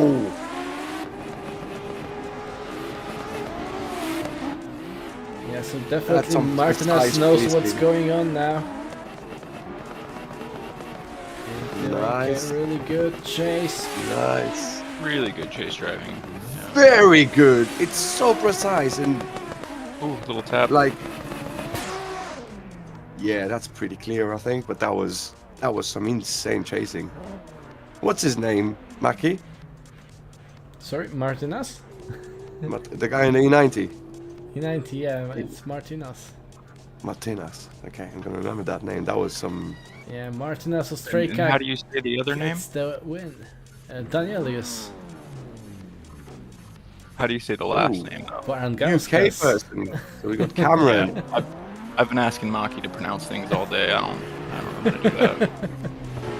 A couple of British drivers. Am I right here, Maki? Cameron and Yeah, Cameron is from Scotland, I would say. Scotland. Yeah, okay, that's true. And Alexander is a Ukrainian driver. All right. So Cameron leading, Alexander chasing. Nice. Cameron is on point so far. Oh, he lost a bit of ground there. Gonna catch it. Yeah. Woo! Little tap there, but Cameron's doing a great job there. yeah, Cameron just doing Cameron things at his lead. Okay, is that how it is? Is it? Like, Yeah. okay. So you need to expect more from Cameron now. Okay, I see. I see. No, Let's it's see what he does just in the league. it's just a solid 90+ run, I would say. So it's a good place to start with for a first run. Now he needs to pull great chase against Alexander. Really nicely done. Great transition. Not the same proximity, but it's closing in now. Can he keep it? So far, yeah. On to the last corner. Boom! On the Very door. close there. Was that contact? No, I don't that- think so. If If so, it was contact, there it was very so s- equal. Yeah. It would have just pushed him sideways. It wouldn't have, it wouldn't have been an under zero rotate. It would just make him move. If it So, was, I you think didn't that was- notice. Yeah. But I don't think there was any movement there. But I still think, I don't know. I like Cameron's chase better because it was consistent all around. He Whereas- matched the angle really well, definitely. Yeah. Except for last corner. Last corner was now in the chase. The S15 was pretty cool in there. So that was maybe the only thing that could still give him the battle. Maybe one more time. Who knows now? Cameron just said at the chat, Mom came Yeah. in my room and put me off LMAO. Yeah, that's hilarious. In my room. Hi Mom, Not now, Mom. what are you doing there, Cameron? Nothing, Uh, just playing around.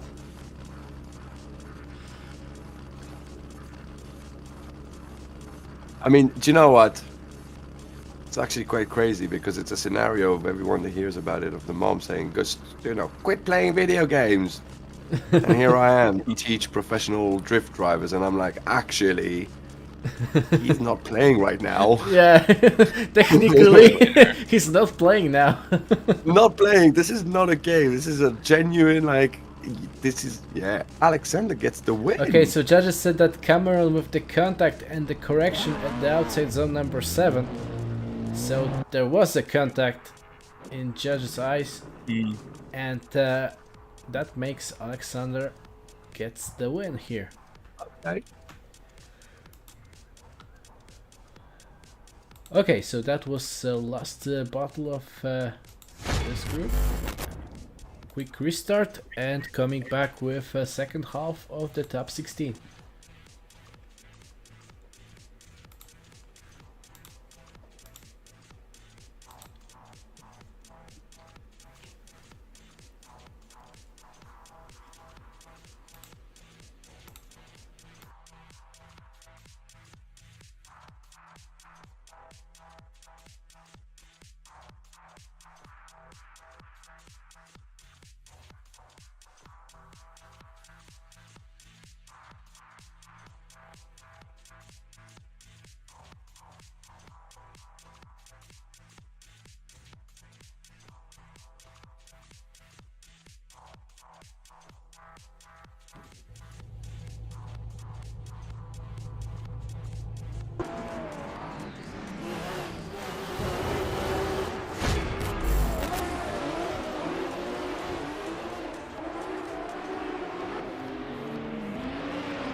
Okay, let's get back into the action. So Daniel Andreev and Adrian Roncero.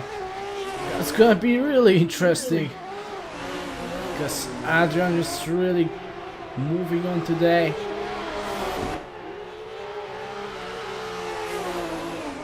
And right now pulling a great chase run after He's been on Daniel. fire today. Yeah. very consistent. He's not taking too many risks, but he's not sticking on the door, but his proximity is perfect all the way around. That was mega. That was so cool. Not an easy Wow. track to get right on somebody's door. It is not, A lot of man. contact and transition. You got to let off. You go bumper to bumper. You know? I think the timing is so crucial. Like if you miss timing a first corner, then it's all gone. But Well, then the rest of the track's done downhill. Yeah. yeah. Not literally, as I found out. Oh. I believe some of it. Very nice. He's offering the same proximity, if not more. There's a bit more here. That's great. Keeping it. Ooh, big risk there. That was sick. And another one. Just sliding his Just- rear wing. You know what? Mid-corner, he was literally probably 2 meters away. And he's like, oh, hold on. There's 2 meters more. And just pressed the accelerator and just went forward. Yeah. That was... Yeah. Okay, so Daniel Andreev gets the win. It's And like that aggressiveness is paying off for him. yeah, definitely, but That was a good battle. really great driving today from Adrian. Absolutely.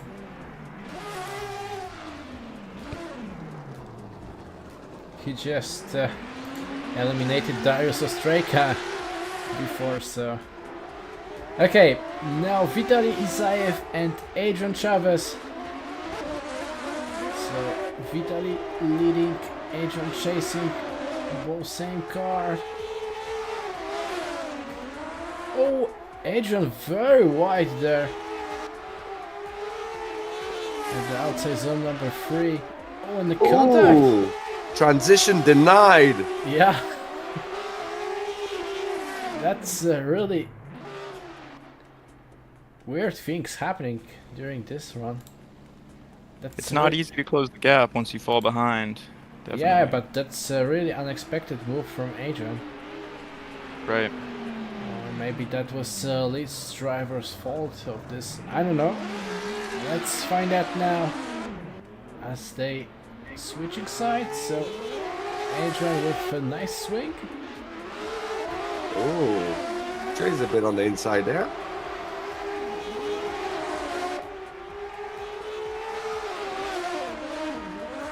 Yeah, Vitaly taking much more shallow line. Yeah, and Adrian looks fast. Looks very fast on this track. I just... Well, there we go. That was decided. Okay, that was a pretty quick Very quick. verdict. Vitaly Isaev gets the win, so yeah.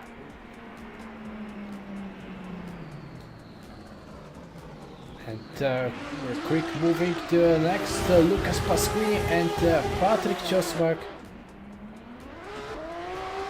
So Lucas leading, Patrick chasing. Patrick on a very good line chasing there. Good transition, straight in the pocket, staying there very smoothly. Wow. Not an inch of wrong in those two transitions. Oh, a bit of a wash on the lead. Oh, transition. There was a bit of a tap there, I think. That, like, I don't even know how smooth those two drivers are. The tap just didn't look like a tap. That was crazy. That's The super reaction speed is fast. so quick. Yeah. Yeah, that was Couple really off crazy looks too. fast. Couple of good looking cars there. Yeah.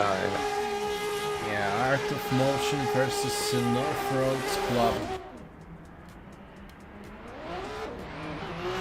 So I would say two most Ooh. common teams now. Oh, that's a very good chase so far. Come on, close up. Close up. Come on. Come on.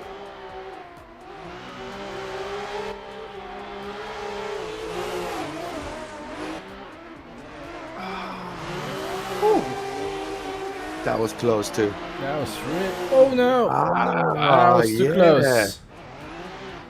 That was too close for The start Patrick. began to show some great light, and when now Lucas is in the Supra, I take it. No, Lucas is in the BMW. Right, So okay. Lucas gets the win. I guess it's about this contact. It was still at the track. It's outside zone number 8. As during today's competition, we've seen a lot of drivers hitting this barrier. It's just 1 meter before the finish line, but it's really hard to take this Hard to outside avoid. zone 8 correctly there. But now Simon Sandman and Jakubelis, two great drivers. Door to Wow! door. Oh, big risk on that transition. That was great. Come on, catch on. Oh, this is gonna put it in it. Bro, that. Oh, no, it went wrong. That That was was big interesting. hit. Like, you know, I was so excited. I don't actually know what went wrong first. Was it It leading looked the like they wall? both hit the wall at the same time. I mean, that's I really great don't know what pacing. was first there. If both of them hit the wall at the same time, that's some great chasing there. Yeah. Organization. Yeah. Chased him too well, right? From spectators' view, it's really hard to tell. So I guess definitely Absolutely. judges will be looking at the replay. And right now, that's gonna be a rerun. And good luck for Ernestas. He will make it through the chicane. You see, guys, it's not so tight as you said before. Ernestas can do it in reverse.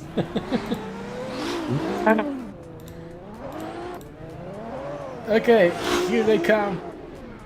Oh, way! too wide I guess from that battle was Simon- decided there. Now, will that be a straighten or not? That was kind of opposite. I don't know what the rules are in DCGP, but yeah.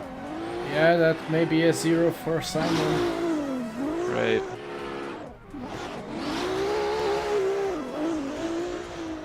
Oh, hold on. It's a 0 on both sides. Oh. Oh, Yeah. hold on. Who's the 0 in the first goal? Yeah, that's a question. Who is that 0 from the first one? All right, well, there you go. That was Okay, the side. so judges said that Ernestas Jakubelis gets the win. That was much easier than I thought. Yeah, judges was like, hold on, that's an easy one. Okay, so that was it for the top 16. So, quick restart and coming back with top 8. We are already in the top 8. So, great things are gonna come shortly. We're heading towards the battles. Yep.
Okay, we're back for the top 8.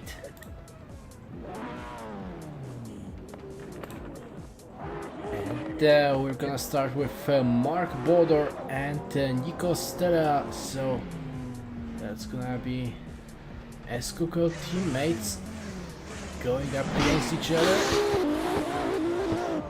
Don't know if there are some team orders or not, but let's find out now. Oh my god. Top.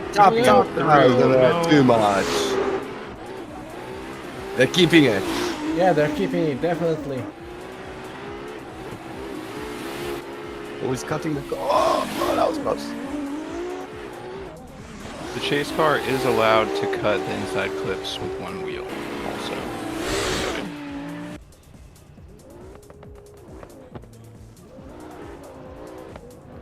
Yeah, almost at every track we had chase driver can't cut inside clip with one wheel in the chase. So okay, let's go.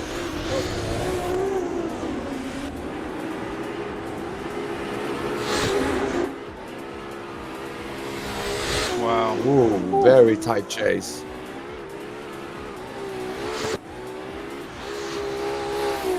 Oh, that was close. Wow, he's on the wall in the lead. That's a great run. That's Looks some like a little crazy tap on stuff. transition there.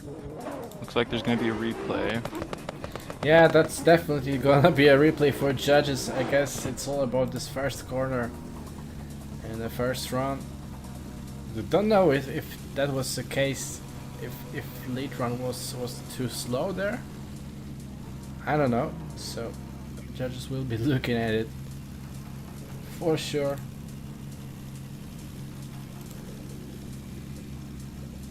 And if Mark would win here, that's gonna be really upset for Nico in terms of general scoreboard.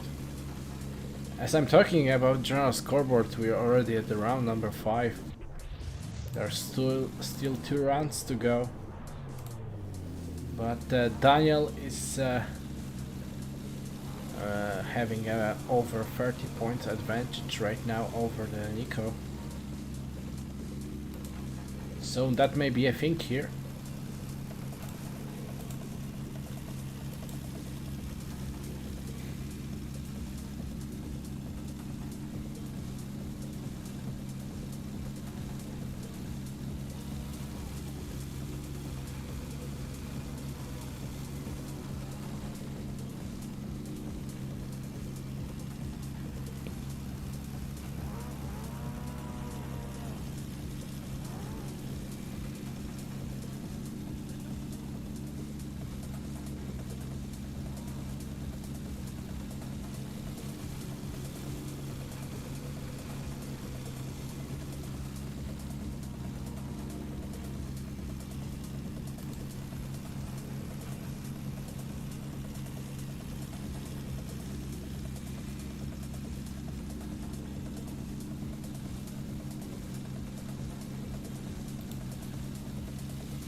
Okay, so judges said that they watched this contact in the first round over and over again, and they said that Nico was too aggressive, contact with a front wheel, then another one.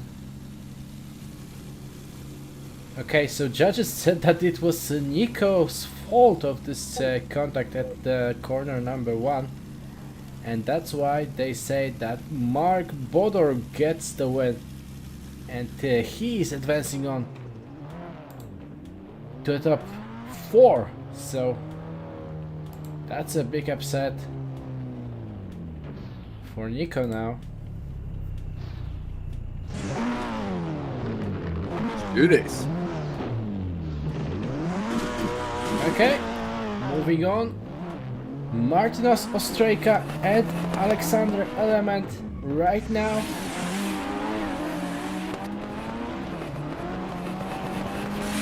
Martinos with a nice and fluid lead run, and Alexander is just right chase, behind him. Beautiful chase, so calculated. Oh, just allowing the car the transition and straight up. That is a banging chase. Huge. What a driver. Alexander's driving great today. Yeah, Martinos also doing a great Oh, chase right. driving Right. at this Yeah, track, we- so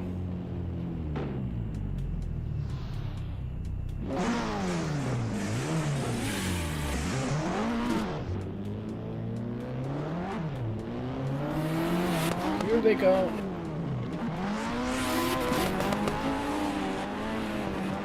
Nice.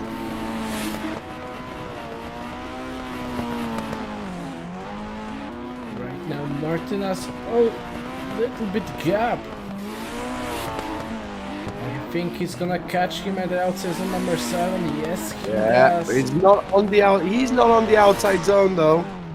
But that was a perfect chase, except for that small gap. That small gap.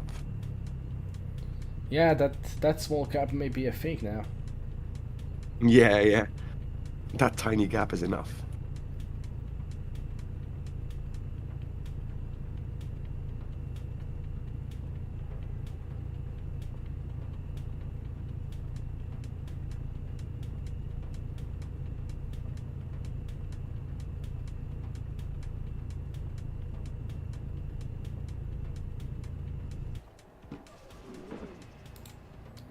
Okay, Looks so like a real- judges said that Go ahead. both of the drivers made some small mistakes at their leads, so they think it's a draw, and we see them going once again. It's a one more time.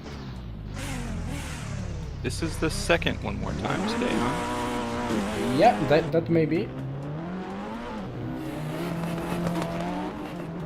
Okay. Alexander with a nice wide line through the first corner.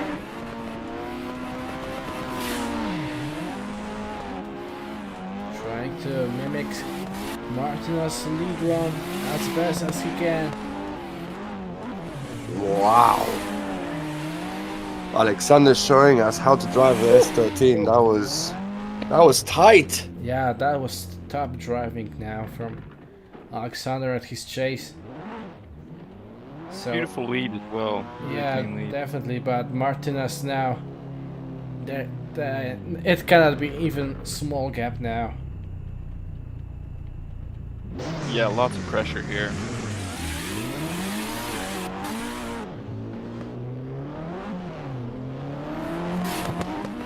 So let's go.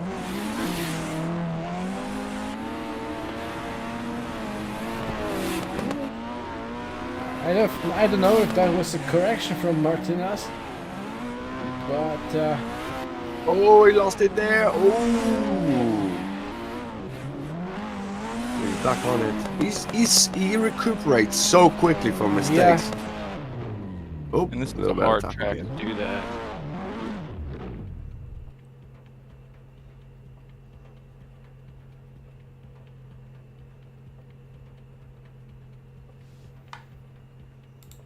okay, so yeah, judges just went straight into the replays.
Okay, I guess judges are coming back to the server.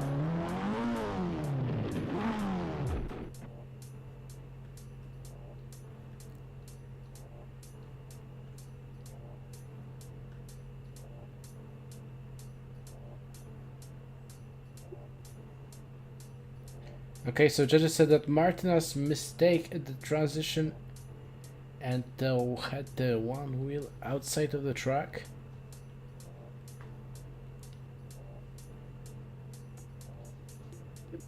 Alexander had the shallow angle after inside zone number 4 and skipped first part of outside zone number 7.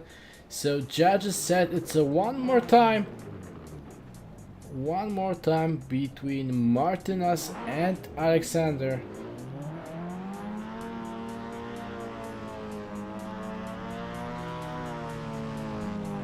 And let's see them going once again. One more time battle. Here they come.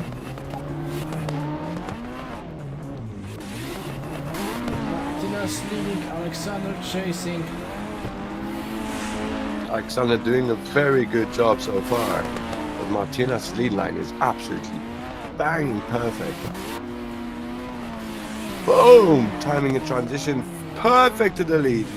Oh, a little bit of a gap there. Yeah, that was a correction at the outside zone number 7 from a chase driver, for sure. Other than that, though, perfect. That was perfect. Yeah, other than that was really much perfect.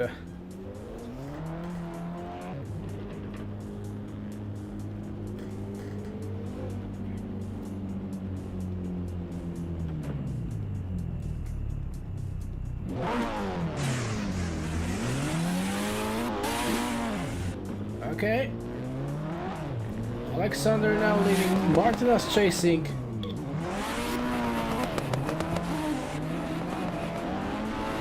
Let's see now this transition into inside zone number 4. Without any major mistakes now.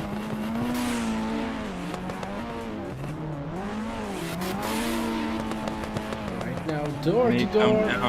Door to door at the end. May come down to I don't know. run. Huh? I said it may come down to that slight mistake in the last run from the chase driver. That looked pretty good. Okay, so judges said that yeah. Alexander Element had better chase run, and that's why he goes to the top 4.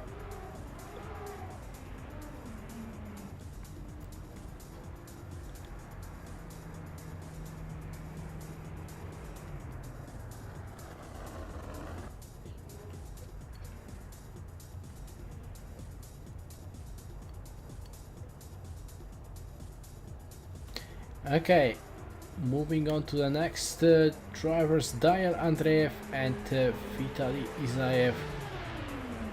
So teammates battle. Let's see now who's the better one of these two.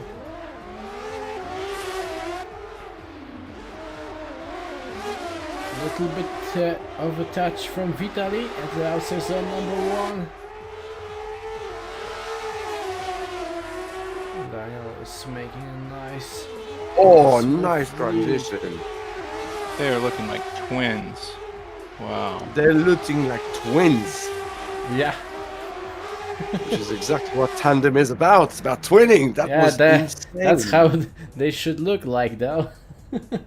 Yeah, only Literally difference between those two cars is like Daniel's car had some LED lights and Vitaly had some normal oval lights in the front, and that's the only thing that they may differ. Maybe a number at the roof, but still, twins.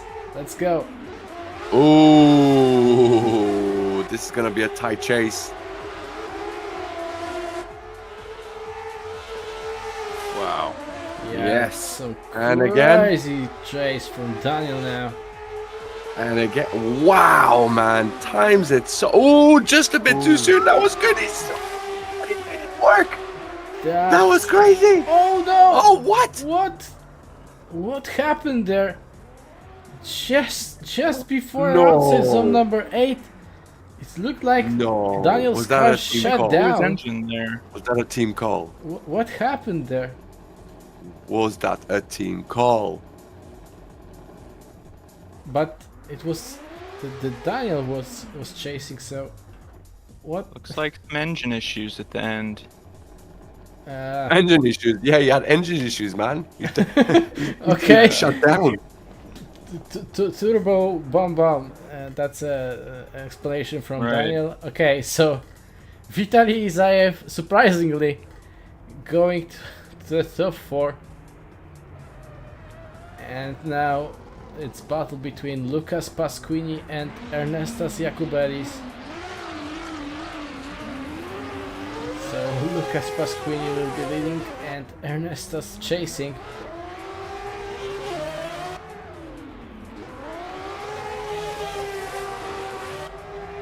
Nicely done there.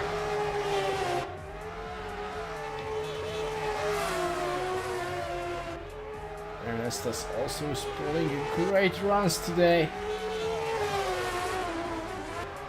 Perfect. Right on the door. Yes, On the right line. indeed. That was Great amazing stuff. chase, man. Yeah, coming back to a previous battle, I don't know what was it about, but maybe if they're battling against each other, maybe they should just play rock paper scissors or something. Yeah. Okay, so Ernestas and Lucas now. Second run of these two.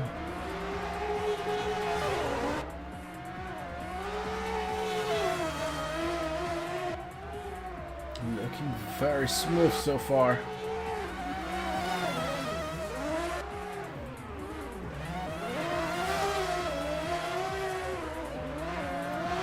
Whew. That was tight, really. And in terms of scoring, I guess also will be tight. Yeah, that's going to be a tough one to judge, definitely. Those were both really good chase runs and leads.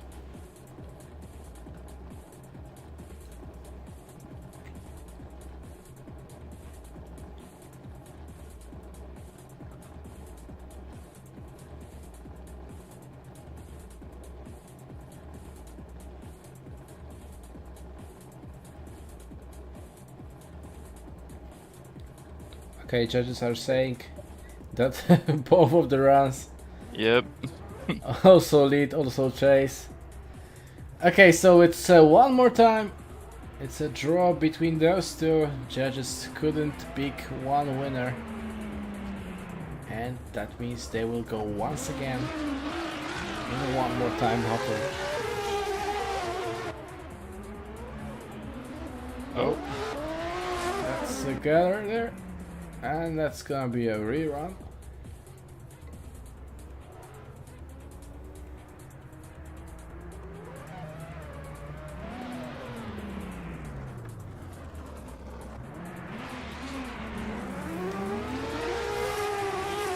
Right now, hopefully that's gonna be a clear start, and there they come. Woohoo! Great commitment by the chase in the entry there. He's right on the door, all the way around. Lost a little bit of gap there, but he's caught up. Oh!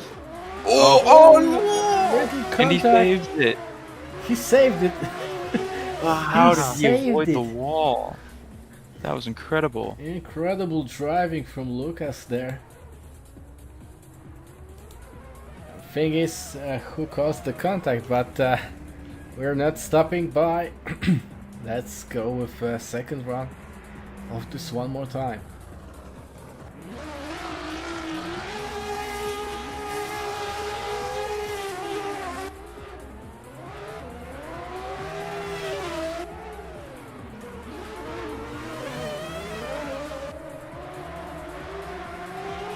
Nice and wide through the first corner.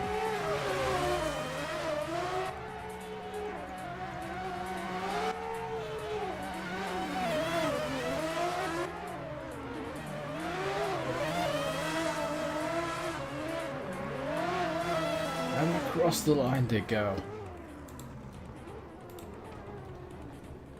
So This may come down to the contact. Yep. yeah, looks like a definitely that's all about this contact in the first run. And judges are already watching a replay of this run.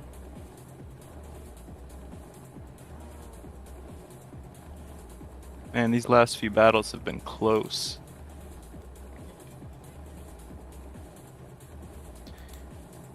I don't know, but I guess that's that's how it's gonna be up Right. until the great final. So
okay, so judges are coming back and they say that speed was okay there, and Ernestas came with full speed into the last corner, and that is why judges decided that Lucas Pasquini gets the win, and Lucas Pasquini is moving on to the top 4. Last server restart, and we're going with top 4 battles, and then with a final and a battle for the 3rd spot.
Okay, here they come, Mark Bodor and Alexander Element.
Okay, all should be good now. Mark and Alexander.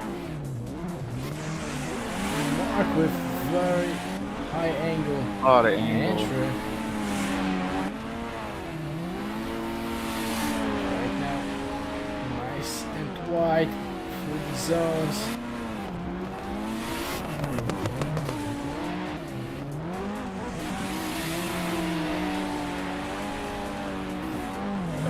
Alexander is pulling also a great chase after him.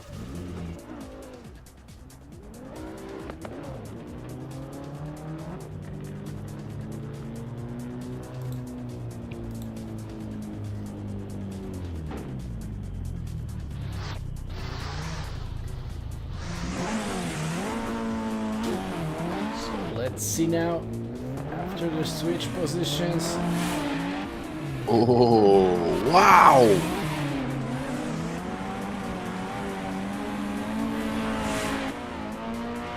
Alexander now is Nice. flying. Absolutely flying through this course. Wow! Oh! Oh no! Oh! That was too much. That was definitely too much at the lead from Alexander. He was flying up to this point, but that was too fast. And Alexander said that yeah, he's watching. Yeah, judges will be watching a replay because Alexander said, or maybe asked the question if there was any contact at the transition before. So judges will be looking at it at the replay. It looked close. Yeah, couldn't see any couldn't tell. contact, but maybe from different perspective.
Looks like this track might be a little bit narrow for tandem donuts, unfortunately. You think? I guess that they're gonna find a way.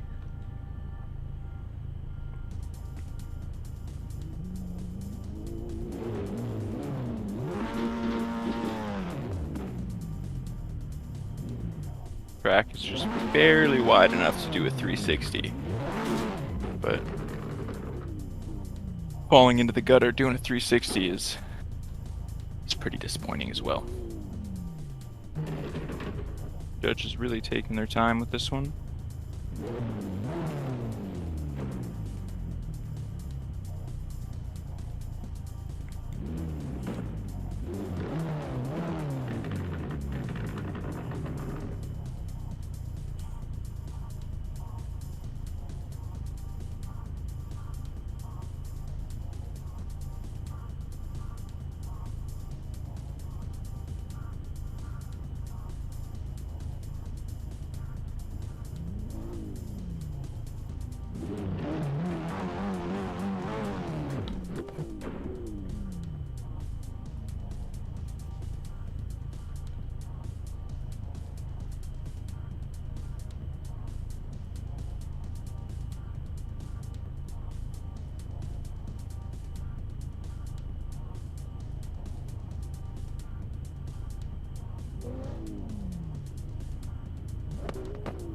Okay, judges said that it's super hard to judge,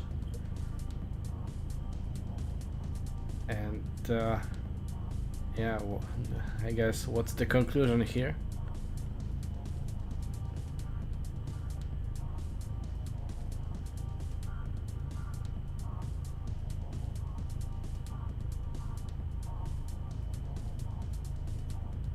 Okay, so in judges' eyes there was no contact between those two drivers. Maybe some micro lag or something, but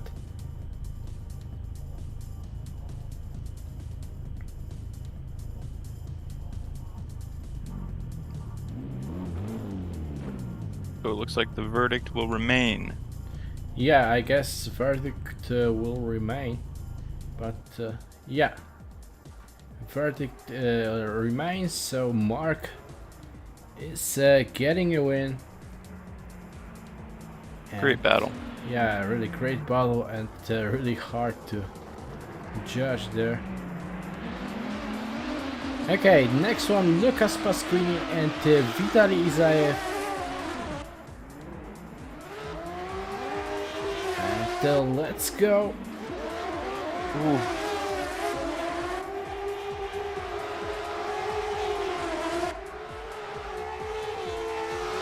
Not holding back at all. Super in the close here. now. Very close, very tight, transitions at the same time. It's a perfect chase so far. Incredible. Brilliant. Wow. Door to door now. Across the line.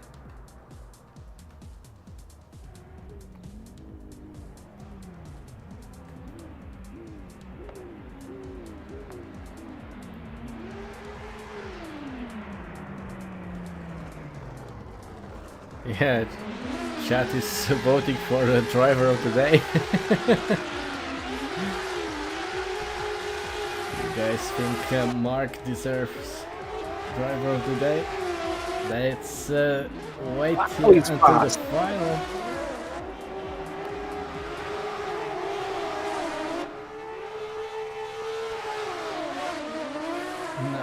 Lucas is pushing very hard. Lucas is right in the. Oh! Little contact at the A little transition. hold up on that. Yeah. That's, I guess, also be a replay, or maybe not. I don't know. Up to that point, it was a beautiful chase. Yeah, Hanging definitely. Yeah, judges are saying now there was a contact.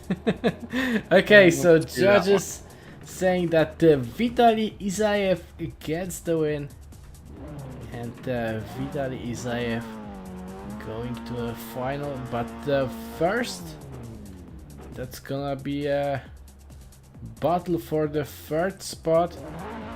And Lucas Pasquini just disconnected from the server.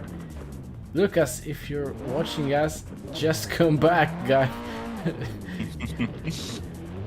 There's also a third spot battle to go for you.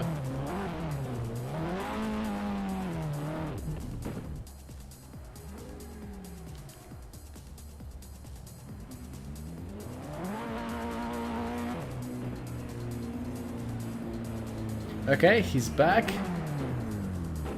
and ready to go. And he's battling against Alexander Element, so battle for the third place. Lucas and Alexander.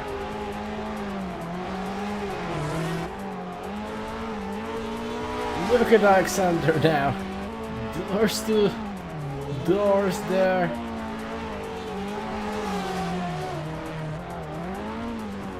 Ooh, too brave, I would say, from Lucas into, I would say, zone number 7.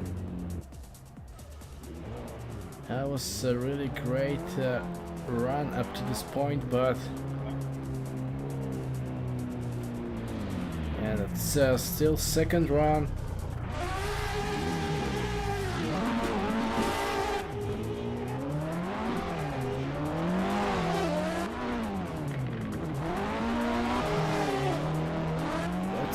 Go now.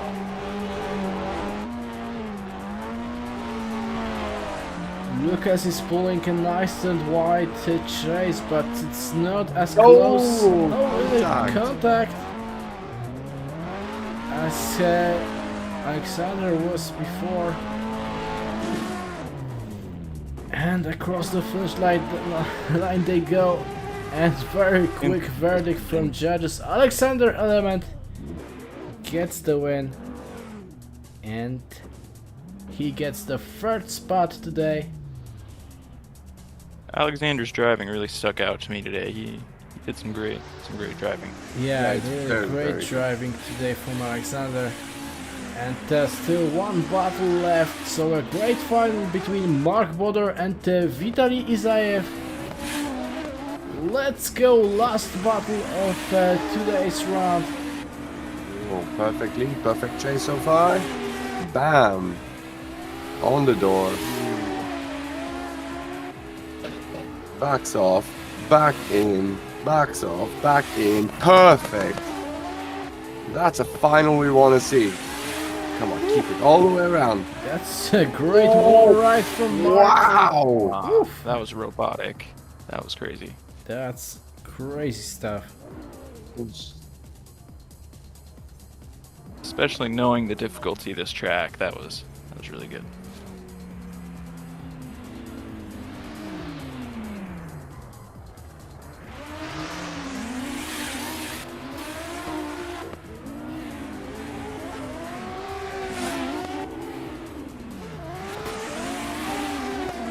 And now,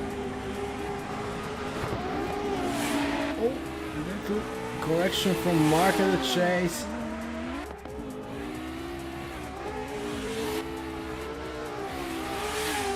Right now trying his best to position himself into the last corner.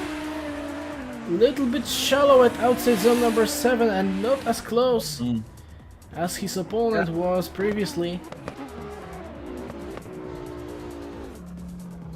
And that was it for this battle.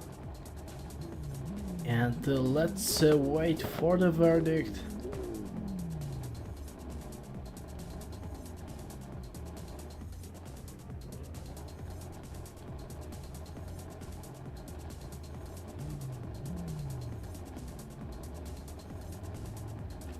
And we have a winner. Vitaly Isaev gets the win. So Vitaly is getting first spot. Second place go to Mark Bodor. And the third spot is Alexander Element. So good job, guys. I don't know if there's a podium here, but Yeah, just thinking, I have no idea. let's get back to the start. Yeah, there was no space here for making a podium.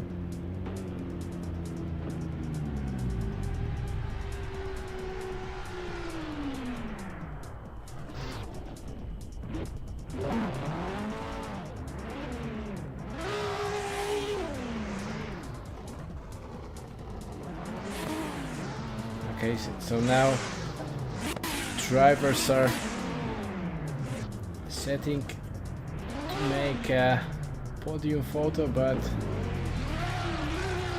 yeah, I think they should be good now. So once again, our today's podium: Alexander Element third spot, Mark Bodor second place, and Vitaly Isaev first. So congratulations, guys. Good job from all of the drivers. Great driving, especially at this narrow TOUGE track we had. And yeah, thank you guys for joining us at the live stream. Thank you our commentary booth. So thank you Jakub, thank you Yogi, and yeah, that's gonna be it for today's round, and we'll see you guys at the round 6 at the Yamanashi Sportsland track. Ooh. So Awesome. That was fun. Judges are saying that's gonna be a fine and easy layout, so we'll see. Okay, that's gonna be it, guys, for today, and we'll see you at the next round. Goodbye, good night. Good night.